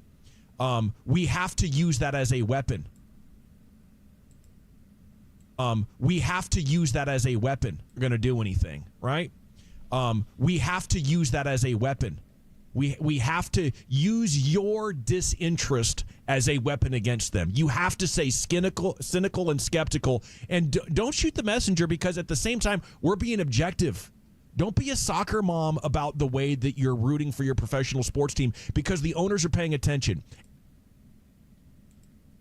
Soccer mom about the way that you're rooting for your professional sports team because the owners are paying attention. And if you will take anything and everything as far as BS they can dish out and still cape for them, still make excuses for them, they do notice that.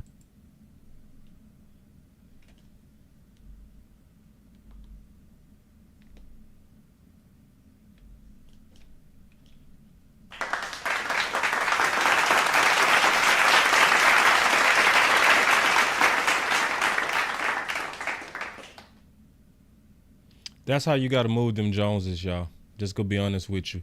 You saw it up close. We start complaining about CeeDee Lamb, and guess who start getting his targets? CeeDee Lamb. It was a whole lot of public pressure about Brandon Cooks getting his target. And what did John Machota say? He said, because it's been so much public pressure, we gonna likely see Cooks get his. Okay, how many times they gonna tell you to play before you decide to run it? This is our tush push, y'all. This is our tush push. See, if I told you it was a guaranteed way to get the inches, because we talked about last week giving up a mile of politics. But if I could tell you what can get our front office to get off of the goofy ideas like, let's get rid of Amari and keep Gallup. See, you know why? You really want to know why Amari is gone? He gone because they played us and we was divided over Amari. We was. Half of us was saying, Amari, he costs too much. Plus, he doesn't show up on road games. Boss, he doesn't show up on road games. We don't need Amari. I'm glad he... See, now, if we would have been all like, what you mean? If we all would have been like, why is Amari not getting his targets? If we would have all been loud about it. See, we loud about the CeeDee Lamb. We loud about Cook. We was quiet when Amari wasn't getting his targets. We weren't saying nothing. Yeah. So the real play is we need to talk about things that can help us win with the same voice. That's not easy though. It's gonna take organization. It's gonna take work. It's gonna take sharing. It's gonna take hitting the like button. It's gonna take, but you gotta know that it works. Now, if you believe that you don't matter, yeah, see, D.A. Lee, you right. Nah, we were loud. We just weren't banning to get. That's it. It's perfect, right? Yeah, and then the big time show in the house. We need to do a show. We overdue. We need to do a show soon. So let's link up on that. We've been overdue, but you say Amari not taking the shots for the pandemic was a divide. Yeah, see, all of that divided us. You know, that divided us. Yeah. If we would have been all speaking together on that, Amari would still be on this team. But what did he do? He said we just needed to open our eyes. That's what Stephen Jones said. He said when Gallup get the opportunity, it's gonna open up our eyes. Oh yeah, so we just knew. Oh, my bad. Shit, man, my bad. I didn't know that's all we had to do was just open our eyes.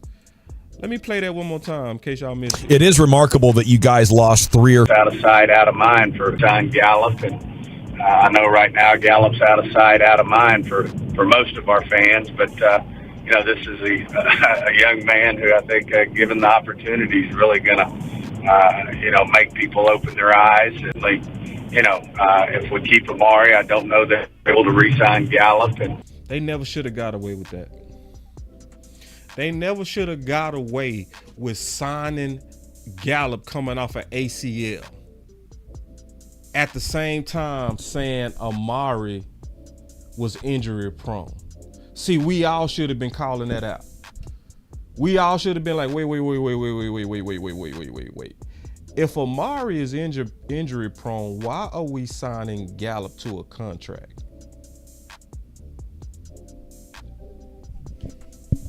But most of us just opened up our butt cheeks and accepted it. We was like, go ahead.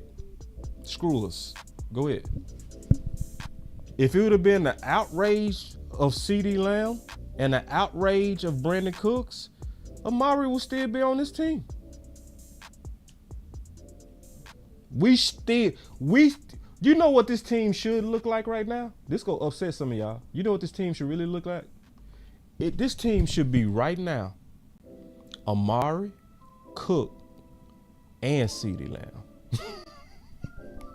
Ooh, I know that hurt. It's true though. It's true. It's true. Ooh, can y'all imagine? If we wouldn't have been being goofy, can you imagine Brandon Cooks with CeeDee Lamb and Amari and Dak?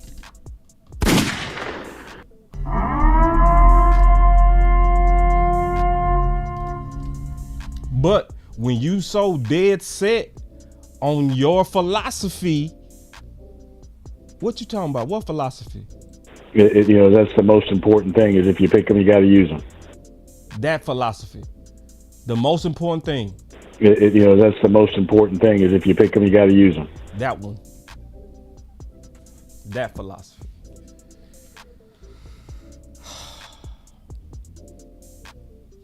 So I'm going to be dropping a whole lot more content. I know this was a very long show, but I had a lot of evidence that I needed to show y'all. Because see, it's something else that's going on that we going to keep our on. So y'all remember last week on the Measure Kool-Aid report, I didn't even hit my Kool-Aid button today. I'm tripping. Remember we were talking about Where's Waldo? Remember that? And Evans and Cooks was missing, and we were saying, where are they? So if you look at my new Measure Kool-Aid, right? Whereas Waldo have been replaced by Jesus. Boss, what you doing? What you mean? How did Waldo replace how did Jesus replace Waldo? See, some of y'all thinking, oh, we good now. Evans is playing. Cooks is playing. Hey, that's behind us. You better go check your history. You better go check your history. See, you can be saved, but you can backslide. See, people forgot. Amari, Zeke, and Dak had the best triplet game of all time versus Philly. Dak had 400 yards, Amari had 200 yards, and Zeke had over 100 yards. No triplet in our history ever accomplished that. And guess when that happened? It happened the only time Amari was on the field 90% of snaps. So guess what everybody thought? Oh, we're good. We're saved. We're saved. And guess what they did? They immediately backslid and began to under-target Amari again. See, some people falling for it. Some people falling for it. Pastor, hopefully you don't. Pastor, he said, boss with the buttons. Pastor, I'm not disrespecting this. I'm just using a metaphor. Pastor, I'm just using a metaphor. I'm not disrespecting my Lord and Savior. I'm not. I'm just using the metaphor. Because that's what happened. That's exactly what happened. So we can be saved today in my metaphor, but then we can backslide tomorrow. And we got to keep our eyes open. We got to keep our eyes open for that. See, a lot of people are already thinking, oh, because the OC said it, oh, ain't no way we not gonna go, oh, we gonna continue to target Brandon Cooks. You better know who you dealing with. Stephen Jones will watch it work and still say, he'll watch it work and still say, but go back and target Gallup. He sure will. He sure will. So because you saved today, don't mean you ain't gonna backslide tomorrow. And we got to keep our eye on that because they have a history of doing that. So let me take these super chats and I'm gonna get on the phone.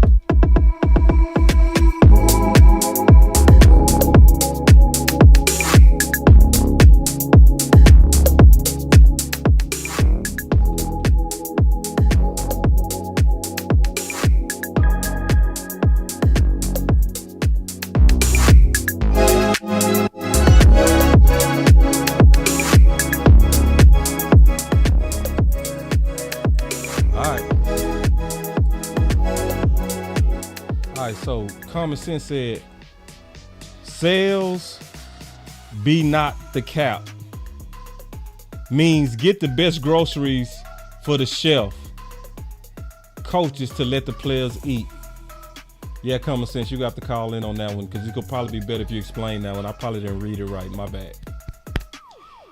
Another super chat said, that's what I'm talking about. Let's get it, Boss Cowboys. Let's go. Man, I appreciate that, bro.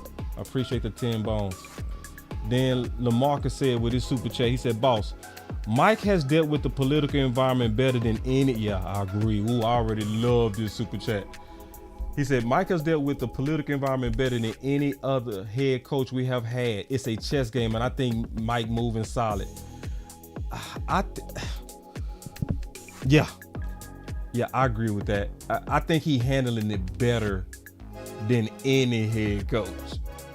Like, we need Mike McCarthy. We need somebody who politically savvy to handle the toxic environment of Dallas. I think you're right on that.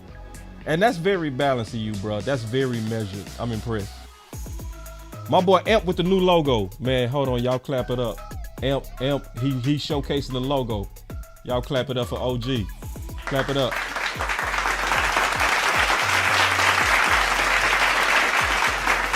That boy logo look fire, don't it?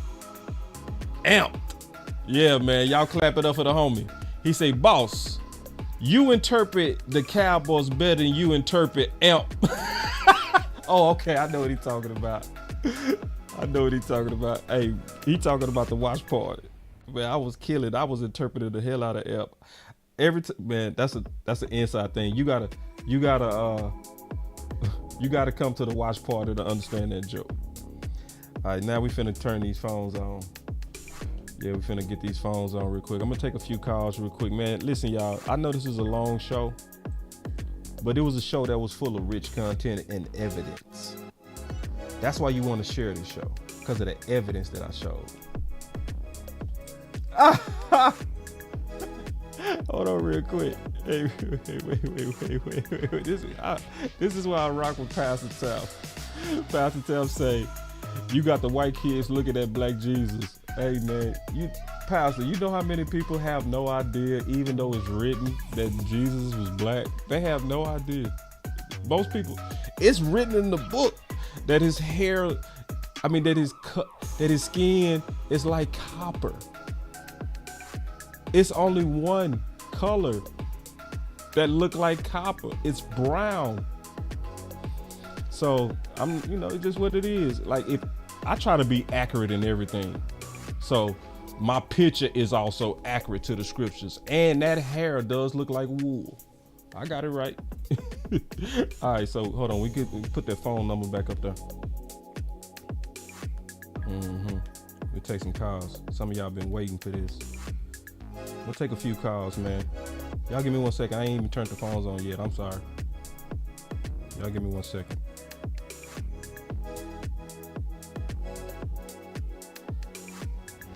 Y'all give your boy 1 second.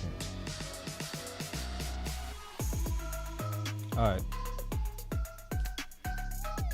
Okay. All right, the phone lines are open. And y'all coming in. Coach Q, I see y'all coming in the building. Yeah. I can't wait to hear from y'all. All right. So I got 3 calls so far. That ain't too many. I'm finna shut it down though, because it's been a long show. I appreciate y'all. All right, so we got enough in the building. I'm closing it down. And we taking it from right here. Who we got in the building? Let's go. Pollen paper got them talking nice to me. Down the bottle, it be going right through me. Brown baby down to take a flight to me. They think that I'm stunting, but it's slight to me. Pollen paper got them talking nice to me. Guess that's why the labels want the rights to me. CD on my back and it feel light to me. They think that I'm stunting, but it's light to me.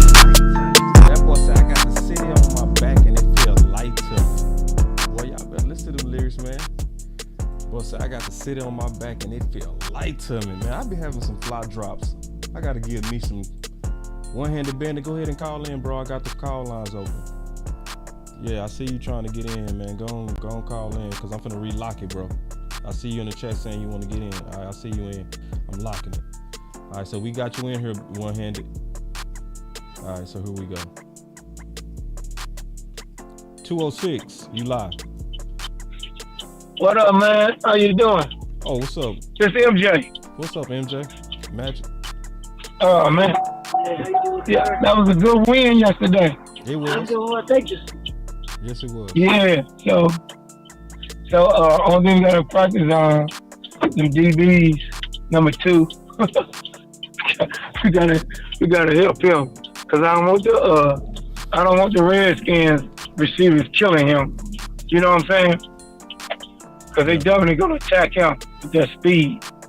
But if we had the key that I see now, it was Diggs with Gilmore and 26 in the middle.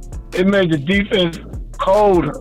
It was hard to, cause like me and you say, you look left and I know look right, then you sack. That's hurting Michael. Right. You know what I'm saying? It is. That hurt Michael right there. It did. And yeah, and now number 30 is a beast, man. Every time he gets a game, this guy could cover his butt off, man. You got to keep him in the game. And the man, you said it, Avante That's Collins, another thing we got to be loud about. That's another thing we got to get loud about. Like, that Dan Quinn, he playing his favorite. No, bro. I'm telling you, bro. Dan Quinn and the defensive back coach, they got their favorites, man. Did you just tune into this show? How long you been listening, Magic? I just got on 30 minutes ago. I knew it. I could tell. What you say? Man, because I made a whole case. I made a whole case how it's not them coaches. I made a whole case how it is. Oh, I know, because that's right. You want, man, Magic, I done listened to you enough to know that you would never say nothing about them Joneses. You one of them. I jam him up about Amari Cooper. You did. And Avante Collins. You did. And number 50. Okay, I stand correct. Yeah. I stand correct. Oh, okay. My bad. I judged you wrong. And the linebacker. Remember the linebacker supposed to be starting? Yeah. And he in Cincinnati now? Yeah. Okay. That pissed me off. Okay. I was just making sure you weren't one of them yes men. Okay, cool. You good? No. But remember, when I know when somebody's supposed to play, they gotta play. You gotta play them, man. Yeah. So, but Magic, you gotta go listen to the beginning of the show, man. You gotta go listen. I'm gonna look at it. I'm gonna watch it. I'm gonna watch it when I get off again, and then because it's like Nate Newton said, like Dak about to be most valuable player. With this offense, they open it up. But I want to tell you something. The person that's about to come with the receivers, Schoonmaker only going to be a blocker. But if that guy turn up in practice, 6'4", 4'4", 4'3", you know who I'm talking about, who we just got. And he been turning it out in practice. If he do what he's supposed to do, that's the guy that's going to be for the end zone with him. I believe it when I see it. I believe it when I see it. I don't believe it. But they're going to keep Schoonmaker. Now, like you say, he got to be a blocker, like you said. Because I'm like, come on, man. When they throw that ball to you, you got to catch it. Now, I'm going to cheer for you. But if you can't catch the ball on a simple route, I can't throw to you no more. You know what I'm saying? So, but, we just got to see what they do. Yeah, we seeing what they do. We already seeing what they do. I think what we got to do is we got to speak on what we seeing them do. You know what I mean? We can't just be like cheering on bullshit. Like we got to be, cheering, excited about what we seeing, but also holding them accountable. That's what we need to do. Yeah, cause I be like, come on, man. Like you said, the linebacker, because I said the linebacker should be playing. Number 30 should be playing. Yeah. If number 2 is playing sorry, he don't supposed to play. If 6 playing pitiful, 28, number 1 in that back end, they gotta come on. Stop giving up plays. You know what I'm saying? Yeah. But Magic, And that'll make that defense. Let me get to these new calls. But yeah, I love the show, bro. I'm gonna go watch what you're saying. I'm gonna watch it. Okay. And then the next time you come on, I'm gonna hit you. Appreciate it, Magic. Love the show, my brother. Salute.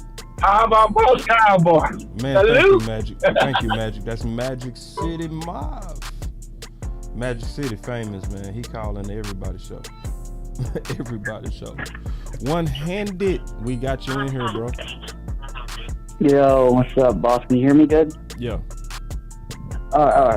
Man, I'm sick of the you not getting the likes you deserve. You having to beg for likes. Y'all need to start liking up Boss's freaking content and his videos, man. He's putting out fire every time he gets on. You gotta go to fire. I don't care if you don't have an account. Make an account on X or Twitter, whatever you want to call it, and share the content. Yeah, sure. Just share it. And then at the Dallas Cowboys. I already shared this twice on Twitter, adding the Dallas Cowboys to make sure they see it. Because if we do it enough times, they'll be forced to have to watch your show. That's true. And have to cater to what you're saying. True. You know, like facts. When it comes to the Coop thing, like we can put the blame on Steven and Jerry, but some of it has to be on us as fans. So we gotta hold. The conference has been unlocked. We have to. Hold on. Say that again, because I just pushed a button. I said when it comes to the Amari thing, we can put all the blame on Stephen Jones all we want, but some of the blame goes on us as Cowboys Nation not keeping pressure on the front office to make right decisions. You know what I mean? So, and when it comes to Schoon, make him a blocker. I'm done. Okay, I'd rather see who's the third tight end? McEwen. I'd rather see him out there catching passes than Schoonmaker. We cannot have these rookie mistakes on maybe our last year's contention. Who knows what happens in the offseason if we go out in the wild card divisional round? Dan Quinn could be gone. Good luck trying to find a coordinator to be just as good as Dan Quinn is. Good luck. Exactly. Or what if Steven and Jerry are sick of Mike McCarthy and don't? The conference has been locked. And who are we going to get now? Maybe another Jason Garrett who's going to cater to Jerry Jones and Stephen Jones forever, just like Jason Garrett, and we'll have him for another 10, 15 years, and this will always be in a drought. Well said. So, to your point, one-handed, this is our window. We should take it very serious. Exactly. So, to your point, we got to be active now. You know what I mean? It's too late to talk after we lose. I'm saying we have to win this year. I keep bringing it up. We have to win this year. We don't know where the coaches are going to be after this season. People are like, we can't worry about that right now. We got to wait with this coronavirus. No, we got to keep pressure on this front office and get them to do the right decisions, because we'll say that now, and when we lose Dan Quinn, if we lose in the divisional wild card round, we're screwed. Right. Great I call. can't name another coordinator who's better. Yeah, I can't name another coordinator who's better than Dan Quinn on defense, and he's the best that we've gotten in years. Thanks for the call. Y'all get a freaking account and spam the shares on this, please. Good call, boy. Yeah, man. Have a great night, man. You too. That was one-handed, bro. Good call. That was a damn good call. Now, but real, he got the. Excuse me, I shouldn't have took a bite.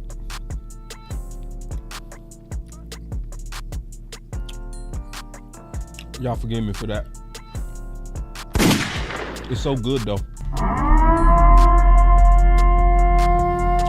But he got the right urgency. Coach Q, you live. What's up, boss?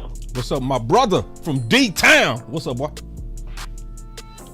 Dude, these fans, they need to enjoy these wins, man. They need to enjoy these wins. I know you probably watched this game with Buffalo. Buffalo just lost to a bad Denver team.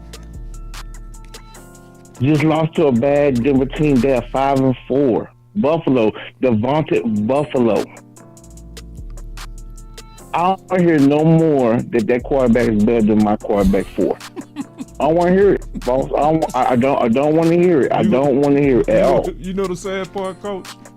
You gonna hear it anyway. Dude, I don't want to hear. I want to hear how great his super arm is. His super arm got them 5-4. His Superman arm got him 5-4. I want to hear no more about his Superman arm. He's 5-4 and throws a bunch of picks. Man, Coach. I don't want to hear about his arm talent. You gonna hear it though. I don't. You know, and I promise you, they ain't gonna talk about it tomorrow. They ain't gonna talk about none of that. They talk about today. Oh, what does Dallas blowing out the Giants 49-17? It means a lot. You know why? Because everybody else who played the Giants didn't do it. Nobody else but the Cowboys this year have done it to the Giants. Am I blind? Am I blind, boss? Did we put 80? How many points we put on the Giants in 2 games? 89, boss. 89. So my thing is, dude, Philly's supposed to be better than us. I don't see them doing it to the Giants. I mean, this is what people are saying in the media. So, okay, boss, me and you both played against rival schools. And back when me and you played, one of the worst teams was North Dallas. They still bad. Yeah, trash. And so I remember, I think it might have been your sophomore year, or maybe it was your junior year. Y'all put 99 points on them boys. Yeah. I remember that. And so we came right behind y'all. We put 89. Because when you are just as good as your competition, right, you should. Yeah. That's what that means. Right. That's true. Facts. And you ain't told no lie. Another bad team. Sunset. Y'all put 45 on them. We went and put 40 on them. Yeah. That's what the 2 best teams in the conference are supposed to do. Right. We're second teams. Right. And so when I see all these other teams that play, no one else put no 40 on the Jets. And so I'm like, what are y'all talking about? Oh, the Cowboys don't have no quality to win. That's not like that. The Jets is 45. Oh, by the way, Coach, you know they gonna do that though. You know what I'm saying? They gonna do it every time. That's why I never even listen to them. Like, I really don't. I don't watch them at all, Coach. Not even a little bit. I don't give them not 1 second of my time. I ain't watched none of them shows. FX1, none of them. None. I haven't watched them in my 3 years at all. I'm talking about not even 1 second. Then I want to remind the fans about Schoolmaker. Calm down. Let me remind y'all the reports that Boss Cowboy, West Coast, and everybody told us from camp. Schoolmaker was our number 4 tight end. You know who our other tight ends was? Our number 2 was Hendershot. He's hurt. Number 3 was Stevens. Let me remind y'all. I watched the training camp reports. I went to practice with Boss Cowboy and them. School was working with the 4s. So what you expect from a rookie tight end that was your number 4 obviously coming out of training camp? These are facts. I ain't making this up. But see, there's still a problem. Because he was a number 4 when he's in training camp, but you forcing targets to him in the red zone like he earned it. That's still a problem. That's the problem. I'm with you 100%. But number 2, last year, what the all was fuss about with the rookies? They was dropping passes last year. But where did he come? What did Ferguson do this year? He corrected his mistakes. Rookies does do this. That's what happens. I'm like you, boss. They shouldn't be throwing the ball to him. Right. But it's all about process. Now, boss, I know you're going to keep your eye on this. Yeah. Because I heard Stephen Jones and Jerry Jones talk about Gallup. If Gallup get a bunch of passes thrown to him Sunday, I'm gonna throw my remote control. I'm gonna break my TV. Because that's the wrong type of politics. Man. Because you saw what McCarthy want. Dude, anytime, because me and my son, we wanted it. Anytime you have Brooks, who's your number 6 wide receiver, playing over Gallup, lets you know what's in the play caller's head.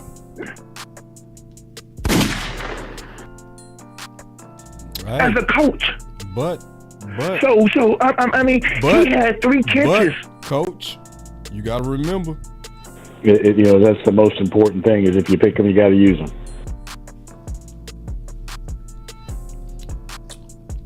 pick them, you gotta use them. That's what they think. Bruh. And then another thing too, boss, I want to give you your flowers. I want to give the OC his flowers about Mozzie. How all the fans who talk about Mozzie, y'all kept saying be patient. Oh yeah. Boss, you said it around now. You said he's gonna be coming on. Yep. You said this. You said this way. You said. Yeah. I said give him. I think the OC might say 11. Yes. Mm-hmm. It's happening. Yep. This is what happened with D tackles. Just true. It just is. It is. It's just true. Unless you're a top 5. That's right. Top 5 DTs are the only ones that's almost instant impact. Everybody else got to develop. It's just That's right. That's right.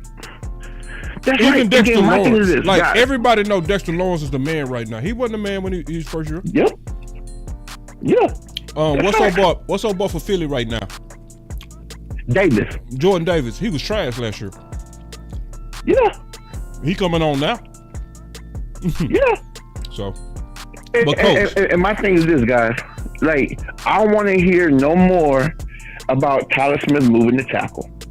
Dude, after what I saw him do this week and last week against the famous Mr. Carter, dude, I want to hear this. Boss, this is why we got him. He's powerful. He's good.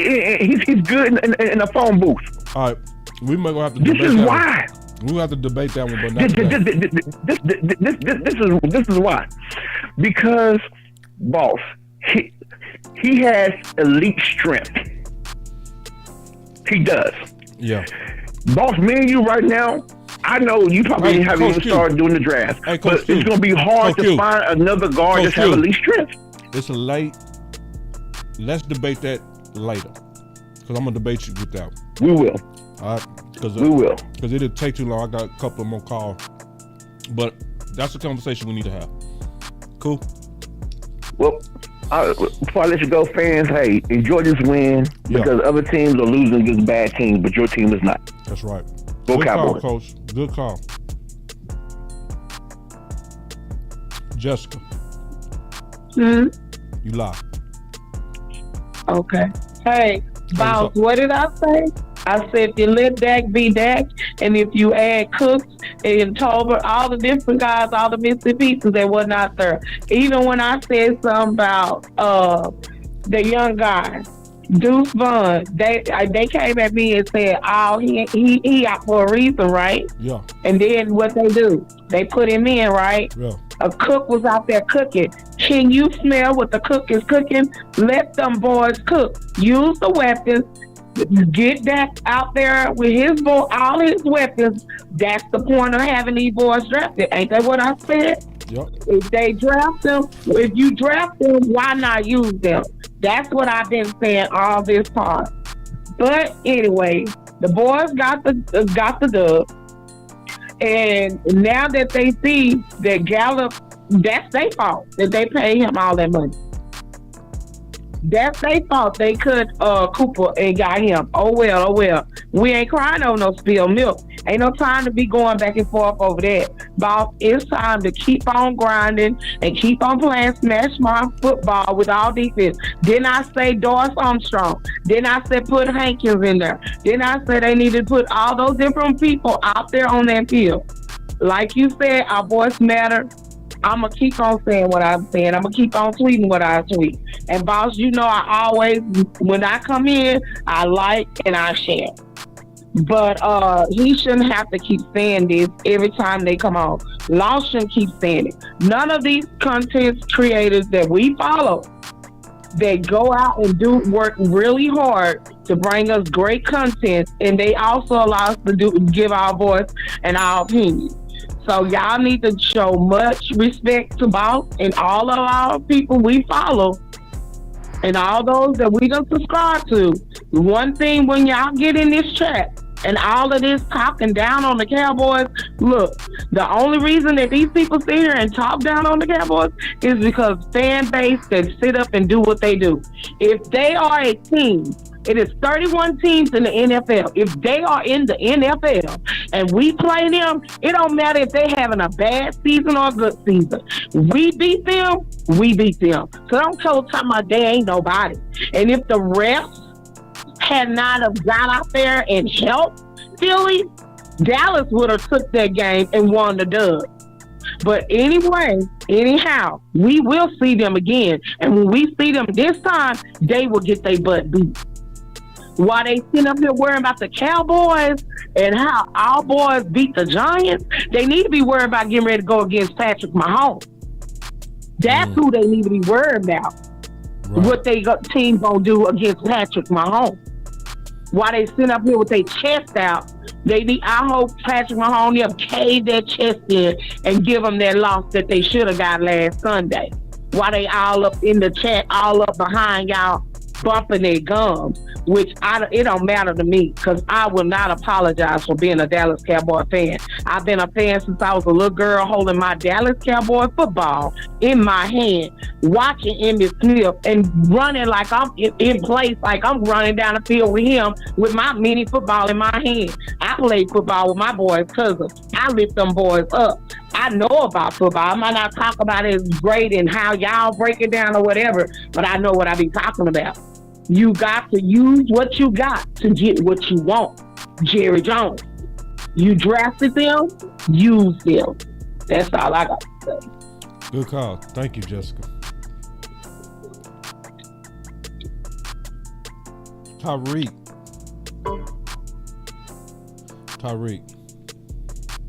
Hey, what's going on, boss? What's happening? Coolin'. What's going on, Cowboy Nation? I gotta give you a little bit of pushback, man. I'm cool with it. A little bit of pushback for Steven, just a little bit, right? That's cool. I ain't tripping, bro.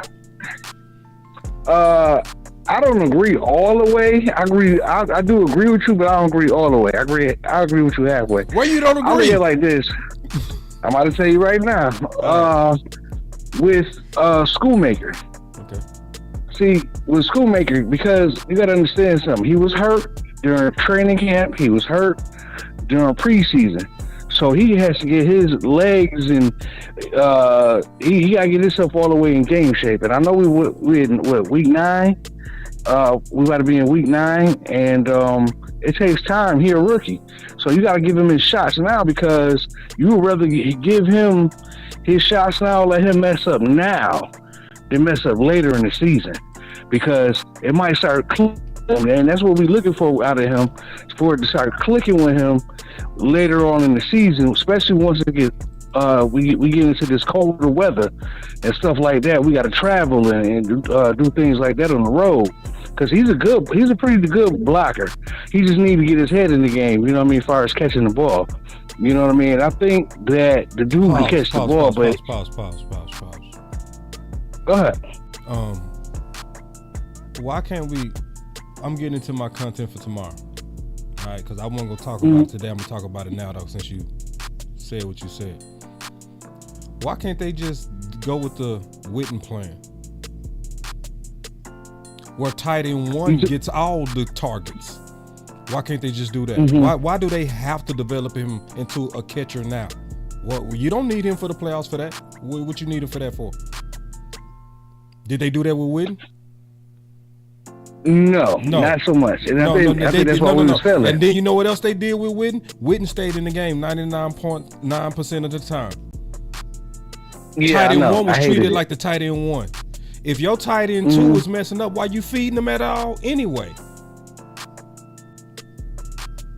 Okay, I look at the Eagle game when he didn't go far enough into the end zone to catch the rock. He caught the rock, so you got to give him credit for catching the rock. You don't give him credit for not having the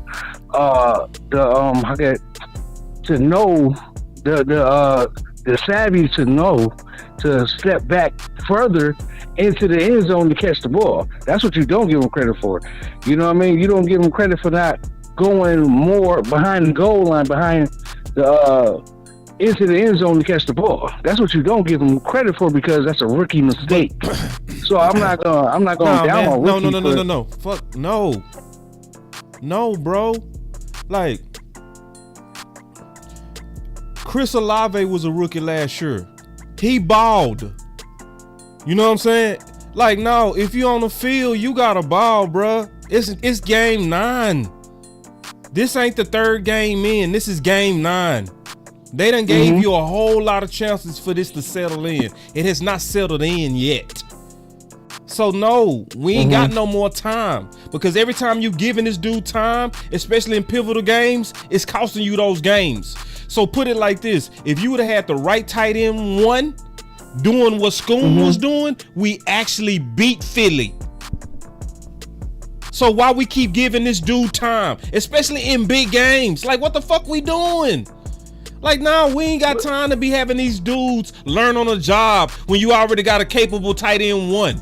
They need to put, I'm getting to my content for tomorrow. I'm already revealing it. But no, we should be on the Witten plan where tight end 1 is getting it all. Tight end 2 is hardly ever seen. Block and shut up. I hear you. But at the same time, too, wasn't Ferguson dropping passes last year? Hendershot dropping passes last year and some of this year? And we gave a person like Ferguson time to grow, and he got better within the second season. So I look at it like this, man. It's all about growth and development, because you never know when somebody's going to go down, and at the same time too, you never know when you gonna need that person in the game. I know you messing up. Listen. You can't tell me this dude ain't your pet cat, because the only time you show up is when I talk about this motherfucker Schoon, bro. Every time, I don't mean to cuss out Schoon. Every time I talk about Schoon, that's when I see your ass. That's how I know he your pet cat, and that's the problem with us, man. I don't see Cal ever until I talk about Schoon. That's the only time I ever see Cal. Yeah, that's how you know these boys be having pet cats, man. He talking about he didn't cost us that game. What was the score of that game? We lost that game by 4 points. How many points we would have got if Schoon would have had the right depth? We would have had 6. Yeah. That means he cost us the game. That's easy, man. Stop being a suck up for your pet cats. Get on my nerves with that shit. Well, I'm not saying all that. I'm disappointed that he didn't go. Man, hold on real quick. Hold on, Tyreek. Hold on real quick, Tyreek. You talking about you gonna call me out? I had the phone lines open. I told you to call in. Don't be a chat warrior. Call in and say it. I guarantee you ain't gonna call in. Man, whatever, man. But see now, and I'm cool with pushback. See, what Tyreek is doing is pushing back. That's different. You know what I mean? But Tyreek is not on no homer stuff. We are just talking this through. We talking this through. You know what I mean? And so and I get what you saying, Tyreek. Like, yeah, he developing. I'm with that. And I'm gonna tell you, this is how I honestly think you should develop him. Bench him. Not permanently, but get his attention. You know what I'm saying? Because see, all these giving him a chance, that's not helping him, because guess what? He's not correcting it. You got to show him that there's consequences. What you really showing is that he's privileged. That's what you showing. And you showing because of that old concept of if you pick him, you got to play him. You showing that he got 99 lives. So why would he max out when he know, based on him getting drafted and when he got drafted, that you go just keep giving him another chance? That's the most important thing, is if you pick him, you got to use him. Nah, man. I see where you're coming from. I see where you're coming from with that. If you want to make him better, bench him. Just get his attention. Get his attention. What happened with Michael Gallup when we benched him? Has he dropped any balls? That's what I'm about to get on. That's what I'm about to say, because I've noticed the difference out of Michael Gallup, because now the rookie, the 7th-round draft pick, has gotten the game now, and he looks okay. And we got Tobin out there. See, I love the fact that they're getting these young guys involved more than I ever seen them get younger players involved on this team. You know what I mean? And it's pushing people like Michael Gallup. That's what I want to see more than anything on this team. Let everybody on the team push one another. You know what I mean? Because even though we did it against the Giants, I still feel like if we keep doing stuff like that, we might find a diamond in the rough somewhere on this team. And we got a couple people. We got a couple people on the team. Yeah, man. I'm cool with everything you're saying on that. I agree with. Like, give your young guys a chance, but don't overdo it to where you forcing the philosophy. You can get to where you ignore competition because you stuck with this trying to give these young guys develop philosophy. Because then when you start doing that, you start then having ball over Avion Collins type of dumb stuff. You start having Armstrong getting more reps than Fowler, which is still stupid. Like, stupid. So, like, for instance, the upside that we just got from Brandon Cooks getting his target would be the equal upside that we would get if we gave Fowler more reps. That's how good Fowler is playing. That's how good Fowler is playing. He need more reps. Like, there's literally no difference between Brandon Cooks and Fowler. See, because Brandon Cooks, even though it was a few targets, he showed something when you targeted him. It's the same thing with Fowler. It's not that many snaps, but in them few snaps, Fowler is extra impactful. So I don't like even, Sam too. I want him to free Sam too. Sam Williams? Yeah, I want him to free him too. Because we're not gonna know what we got with him all the way until they let him play. You know what I mean? Because we can't say like he didn't have any good snaps over the last couple games. I feel like he had some okay snaps. I see pass rush wise, I agree. Containment wise, I disagree. Oh, you talking about when you talking about when somebody's running? Yeah, I agree with you on that one. He doesn't hold the point. He doesn't hold the point. Yeah, he I loses give you containment that. a lot. So it's like, yeah, that's something you need to work on. You got to work on that. You know what I'm saying? So, and Tyreek, I really appreciate the pushback, bro. You know what I'm saying? I like, you know. No, because my thing is like this. We don't get to see, a lot of the times with the Cowboys, we don't get to see a lot of our young players on the field, man, because some of the older guys are deboing the spots out there. So it's like, I like to see if my guy gonna mess up early. Nah, bro. I ain't saying no deboing no spots. The only where you might be right on that is safety. Everywhere else. Oh yeah, you talking about Wanye? Yeah, Wanye. He getting debo. And Wanye Thomas and Israel. Yeah, those some people. The balls that's back there at that safety. Yeah, them older safeties kind of bottling them out. You know what I'm saying? The safety is the exception, but where everywhere else, I think the young bulls are getting almost too much. You know what I'm saying? Almost too much. You know what I'm saying? Just keeping it real. Yeah, I understand. But my like I was about to say, man, we need to free Rico Dowdle too. I need Rico to get more snaps, man. Because I'm tired of just thinking that Tony Pollard is going to hold it down by himself. They need to give Rico the ball because every time Rico touches the ball, something special is happening. Every time. You know what I mean? Even on some of the runs that they had to call back for holding or something, he's still out there getting loose. You know what I mean? He bouncing on people getting loose on him. So it's like, why are we not giving him the football? Well, I think we should pick up on the pattern. Honestly. The pattern is this, and this is ancient. Running back twos in our whole history has had better averages than running back one. Running back twos seem to show more explosion than running back one. You can go back a long time to see that, especially when it was Felix and Marion Barber. Felix was averaging 6.6 yards. Yeah. But he was running back two. He was the change of pace. You see what I'm saying? And when you come in fresh, you gonna look like that. You know what I mean? But when I guarantee if they switched it, you'll be saying the opposite. If they started Rico and he was first getting them first touches in them A gaps and getting that first smack, and then you put Pollard in there, you'll be like, it seems like Pollard every time he get in there, it's because he running back too. Fresh legs matter. It matter when you come in, and it matter when they got used to the running back one style, and then you come in with a whole new style. Defenses got to adjust, and before they adjust, you done got off.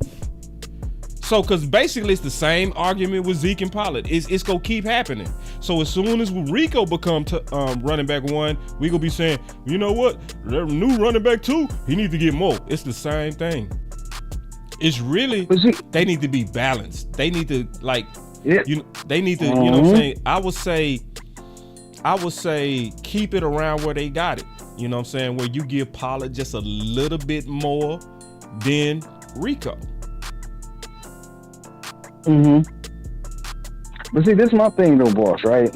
Is that why can the team that we playing determine how we gonna play our running backs? Like, if we going to get somebody like Philly with a strong defensive line like that, why we can't get a strong runner in to begin the game? I ain't saying this guy got to be in the whole game, but let's get this dude in here to start, you know what I mean, touching these dudes up a little bit, you know what I mean? And then you put a person like Pollard. I don't disagree. Then with you that. let a person like Pollard run to the outside where he's explosive at. Like, I think we be doing stuff backwards sometimes, man. I agree. Like, or maybe Rico need to be your red zone back. Exactly. Because not scoring on that first goddamn drive, man. Oh, excuse me. I ain't saying God. I said God dang. But I need everybody to understand something. It's on call for us to get on the 1 yard or 2 yard or the 3 yard line and not be able to push the ball across the dang goal line. There's no excuses for that, man. It's none. We got capable people on this team that can run the ball straight in the end zone if they get a chance to do it. I don't care that Pollard is getting paid the most money out of the running backs. He's a 1 year rental. Let some of these other guys get some of this, man.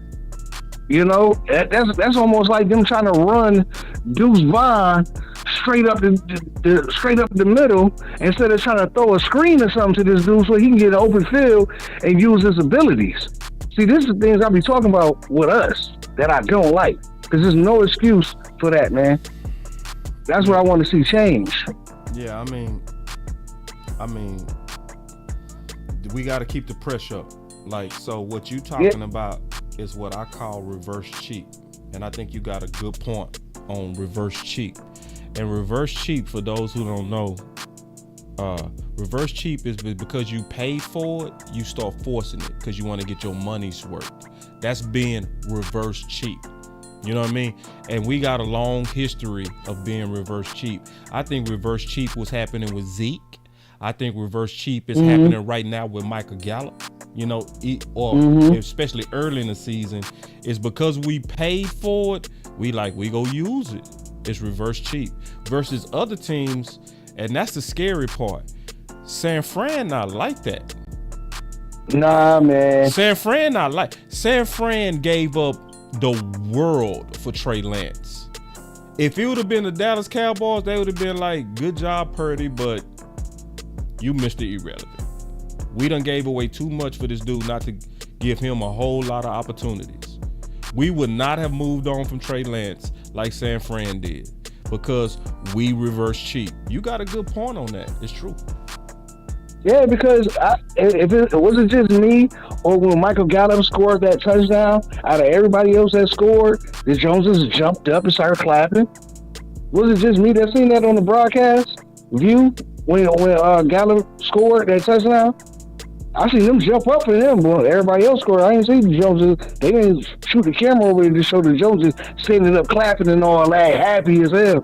I'm like, yeah, y'all trying to meddle right now because y'all think because Gallup got 2 good passes that he deserves to get more reps at wide receiver. No, he don't.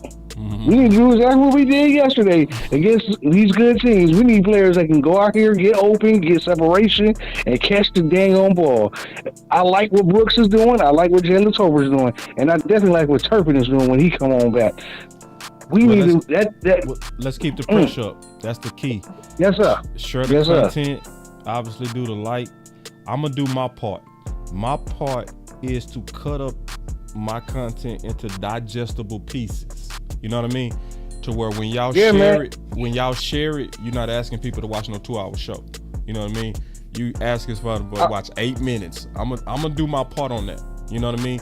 I'm gonna start breaking up my content. Can I say? Let me finish. Can I say one more thing? Let me finish. Okay. So I'm gonna start breaking up my content you know, for everybody. Cause see, I gotta give y'all something that even the people that support you would watch. It, you know, some people, y'all cool with 2-hour shows because y'all already know the whole 2 hours finna be full of content. You know what I mean? But yep, I gotta do my part on that. Go ahead. I just wanted to say this last thing.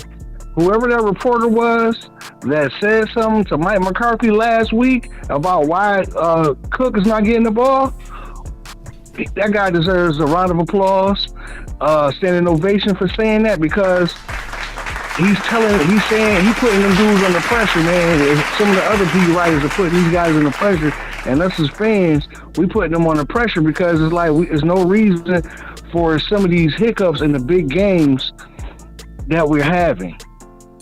You know what I mean? And I like that, man. So we gotta keep, like you said, our voice matters. Keep the pressure on them dudes, man. Especially Mike McCarthy. And thank you, boss, man. I'm gonna let you go because it is late. And let's go, Cowboy Nation. Great win. Let's keep it going, man. Good call. Appreciate it. Peace, Tariq. boss. Peace. That was Tariq, man. All right. So y'all already know. Yeah. So I would say this, man. The only way you gonna move these Joneses, man, is pressure. Like for instance,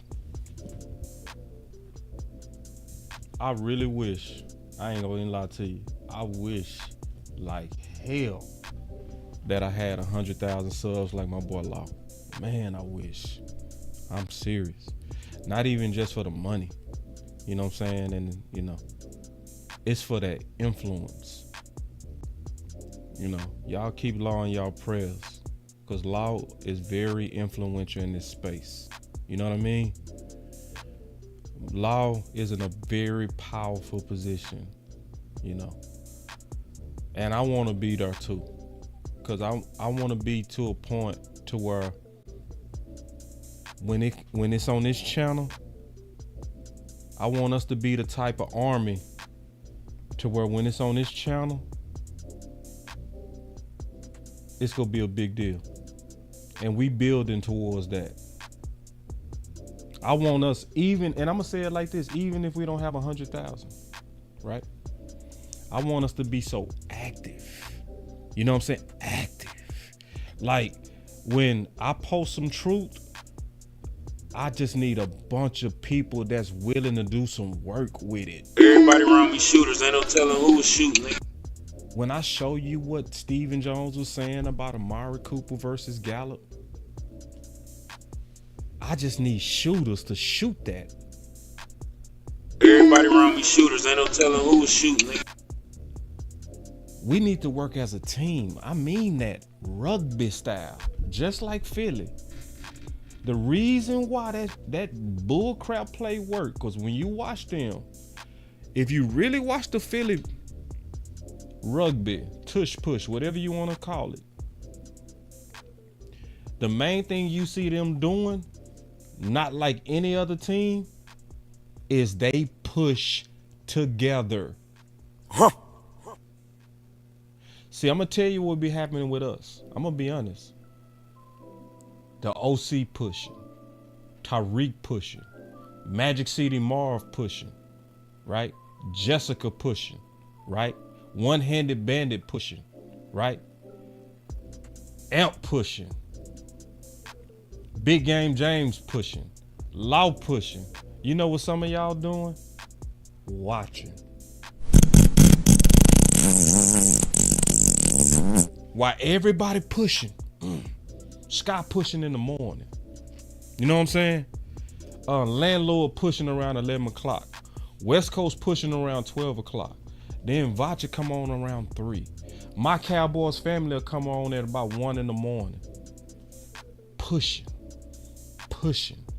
But then some of y'all just watching. Yeah. You a lurker. See, you watching, but you ain't helping. You ain't helping. You ain't doing your part of the tush push. You are a lurker. We need way less lurkers, and we need way more workers. See, John Machota told you to play. He said it was the public pressure that called Brandon Cooks to get his targets. Not the lurking, not the watching, the voices. The people that was tweeting, the people that was putting it on their Facebooks and putting it on their Instagrams, the people that was voicing, your voice matter, your voice matter. See, the people that was voicing their frustration is why we saw the targets. It wasn't because he balled, because see, he already balled out in training camp. That wasn't enough. It took Cooks balling, and it took us saying, what y'all doing? What is this? What's going on with CeeDee Lamb? What is this? See, it's not enough for us pushing together. My boy Common Sense is pushing. It's a whole lot of people like my boy Matt pushing. He shared everything that I do. Faithfully. Everything. He shared everywhere. Sometimes he don't get a like. He don't get nothing. But he doing his part. He's pushing. Helping get the voice out there. So if we talking about some real stuff we can do, I'm being honest. It's not, see, it's more than like and share. It's also being strategic. When y'all know that I really hit on something with evidence and it touched your heart and your soul, you should tag them media boys. You should tag them. Sure should. Because see, some things we seeing, they don't see. Some things they seeing, we don't see. But if I'm seeing something that they don't see, but then I open their eyes to something and they go in there and ask the right question, what did Mike McCarthy say? He said, sometimes y'all bring stuff to my attention. He was talking about the media boys. See, boss, you don't matter. Boss, you don't matter. Oh, wait. Again, if we didn't matter, why did Brian Brothers come on this show and ask to come on this show? If listen, if we wasn't on the radar at all, you mean to tell me this ain't bragging, I'm just keeping it real. You mean to tell me within a month's time we had Nick Harris, Cal Yeomans, Bron Brothers, Clarence Hill, Michael Gilkin, I'm talking about within a month, all come on at the same time, around the same period? Those are the same people asking the questions in that media room, which means we are literally 1 degree of separation from getting our ideas in the building. This is when you want to quit. This is when you want to sit on your hands. This is when you want to be weird and not hit the like. So this platform done literally built to where it has literally 1 degree of separation to Jerry himself. So that means when Tyreek call in with an idea or he push back, a media person could actually take his idea and be like, you know what, that was good, and take it in the building. See, I don't even know what y'all was watching, but last week, I'm being all the way honest, I don't know if y'all peeped what happened last week on the Final Word. On the Final Word, this happened. On the Final Word, we was doing a film breakdown. We was showing the film. And Joe from WFAA local news was watching the Final Word. hit Law up as we was live. Hey, Law, y'all go to this. Now, this a media person. Montana, you saw it? Yeah, Montana was there. He saw it. Right there. We live. Hit up Law as we live and say, hey, y'all need to go to this play because what y'all saying match what my camera crew picked up. That's exactly what he said. Because we were saying Dak didn't have no outlets on that in terms of the throwing concepts. Montana was there. He sure did, didn't he, Montana? Yeah, but I supposed to believe I don't matter. When one of the top people in Dallas was watching the final word live and helped live. Yeah, Montana was right there. Yeah, people ain't peeped that. It's all kind of media people that watch us, especially the final word. But then I'm supposed to be moving like my ideals not getting in the building. I'm supposed to look at myself like I don't matter. And I'm supposed to agree with some of y'all who think you don't matter. Let me just tell y'all something. You matter if you think you matter. You also don't matter if you think you don't matter. But for those who already know they matter, let's push. All them people that's lurking, fuck them. But the people that know they matter, yeah, like my boy Marcus, Amp, one-handed bet, fuck them. The few of us, let's push. We don't need all of them. We don't need all of them. We need a few loyal people. People that's willing to shoot. Now, if you still sitting back being a lurker, well, just watch us work. Because we got work to do. And I need to know who really down for this work. Because they told us to play. They told us, man, he told us to play to our face and we being goofy.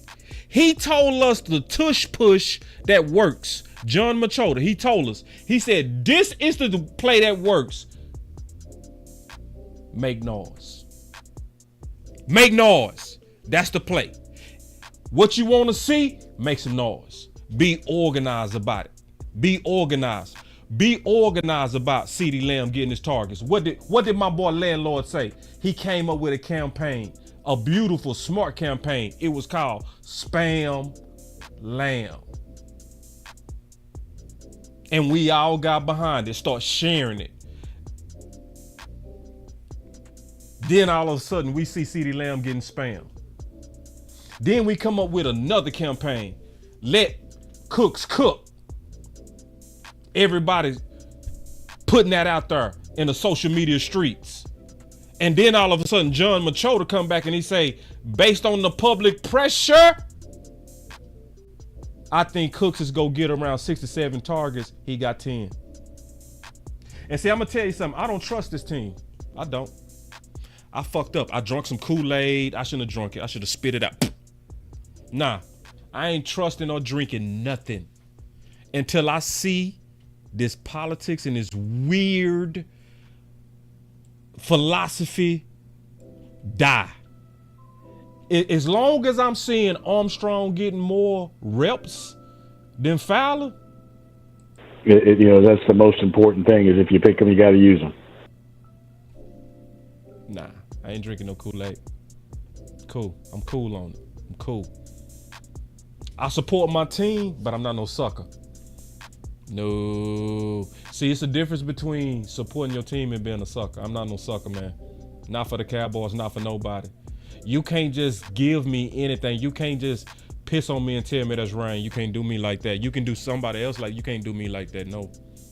You can't run out there with Gallup and tell me he gonna be the number 2 receiver. All we gotta do is open up our eyes. What did Stephen Jones say? I think, if you give Gallup his opportunities, the fans are gonna. No, we already had our eyes open. That's why we knew Michael Gallup wasn't on number 2. We already knew that. We didn't need to see him get force fed for us to figure that out. We already knew it before y'all made that mistake. So our eyes was already open. So let's get to work, y'all. He told us to play. It's just, are we gonna run the play? That's one of the worst things in the world, is to have the play and not run the play. Let's run the play. Stop being a lurker. Stop doing actual work, like liking, sharing, tagging the media people when these videos really relate to you. Because I'm gonna tell you something, I mean this before we get out of here. If you ain't doing nothing, I mean nothing. If you just watching, don't complain. Just shut up. Boss Cowboy Sports, where your voice matters.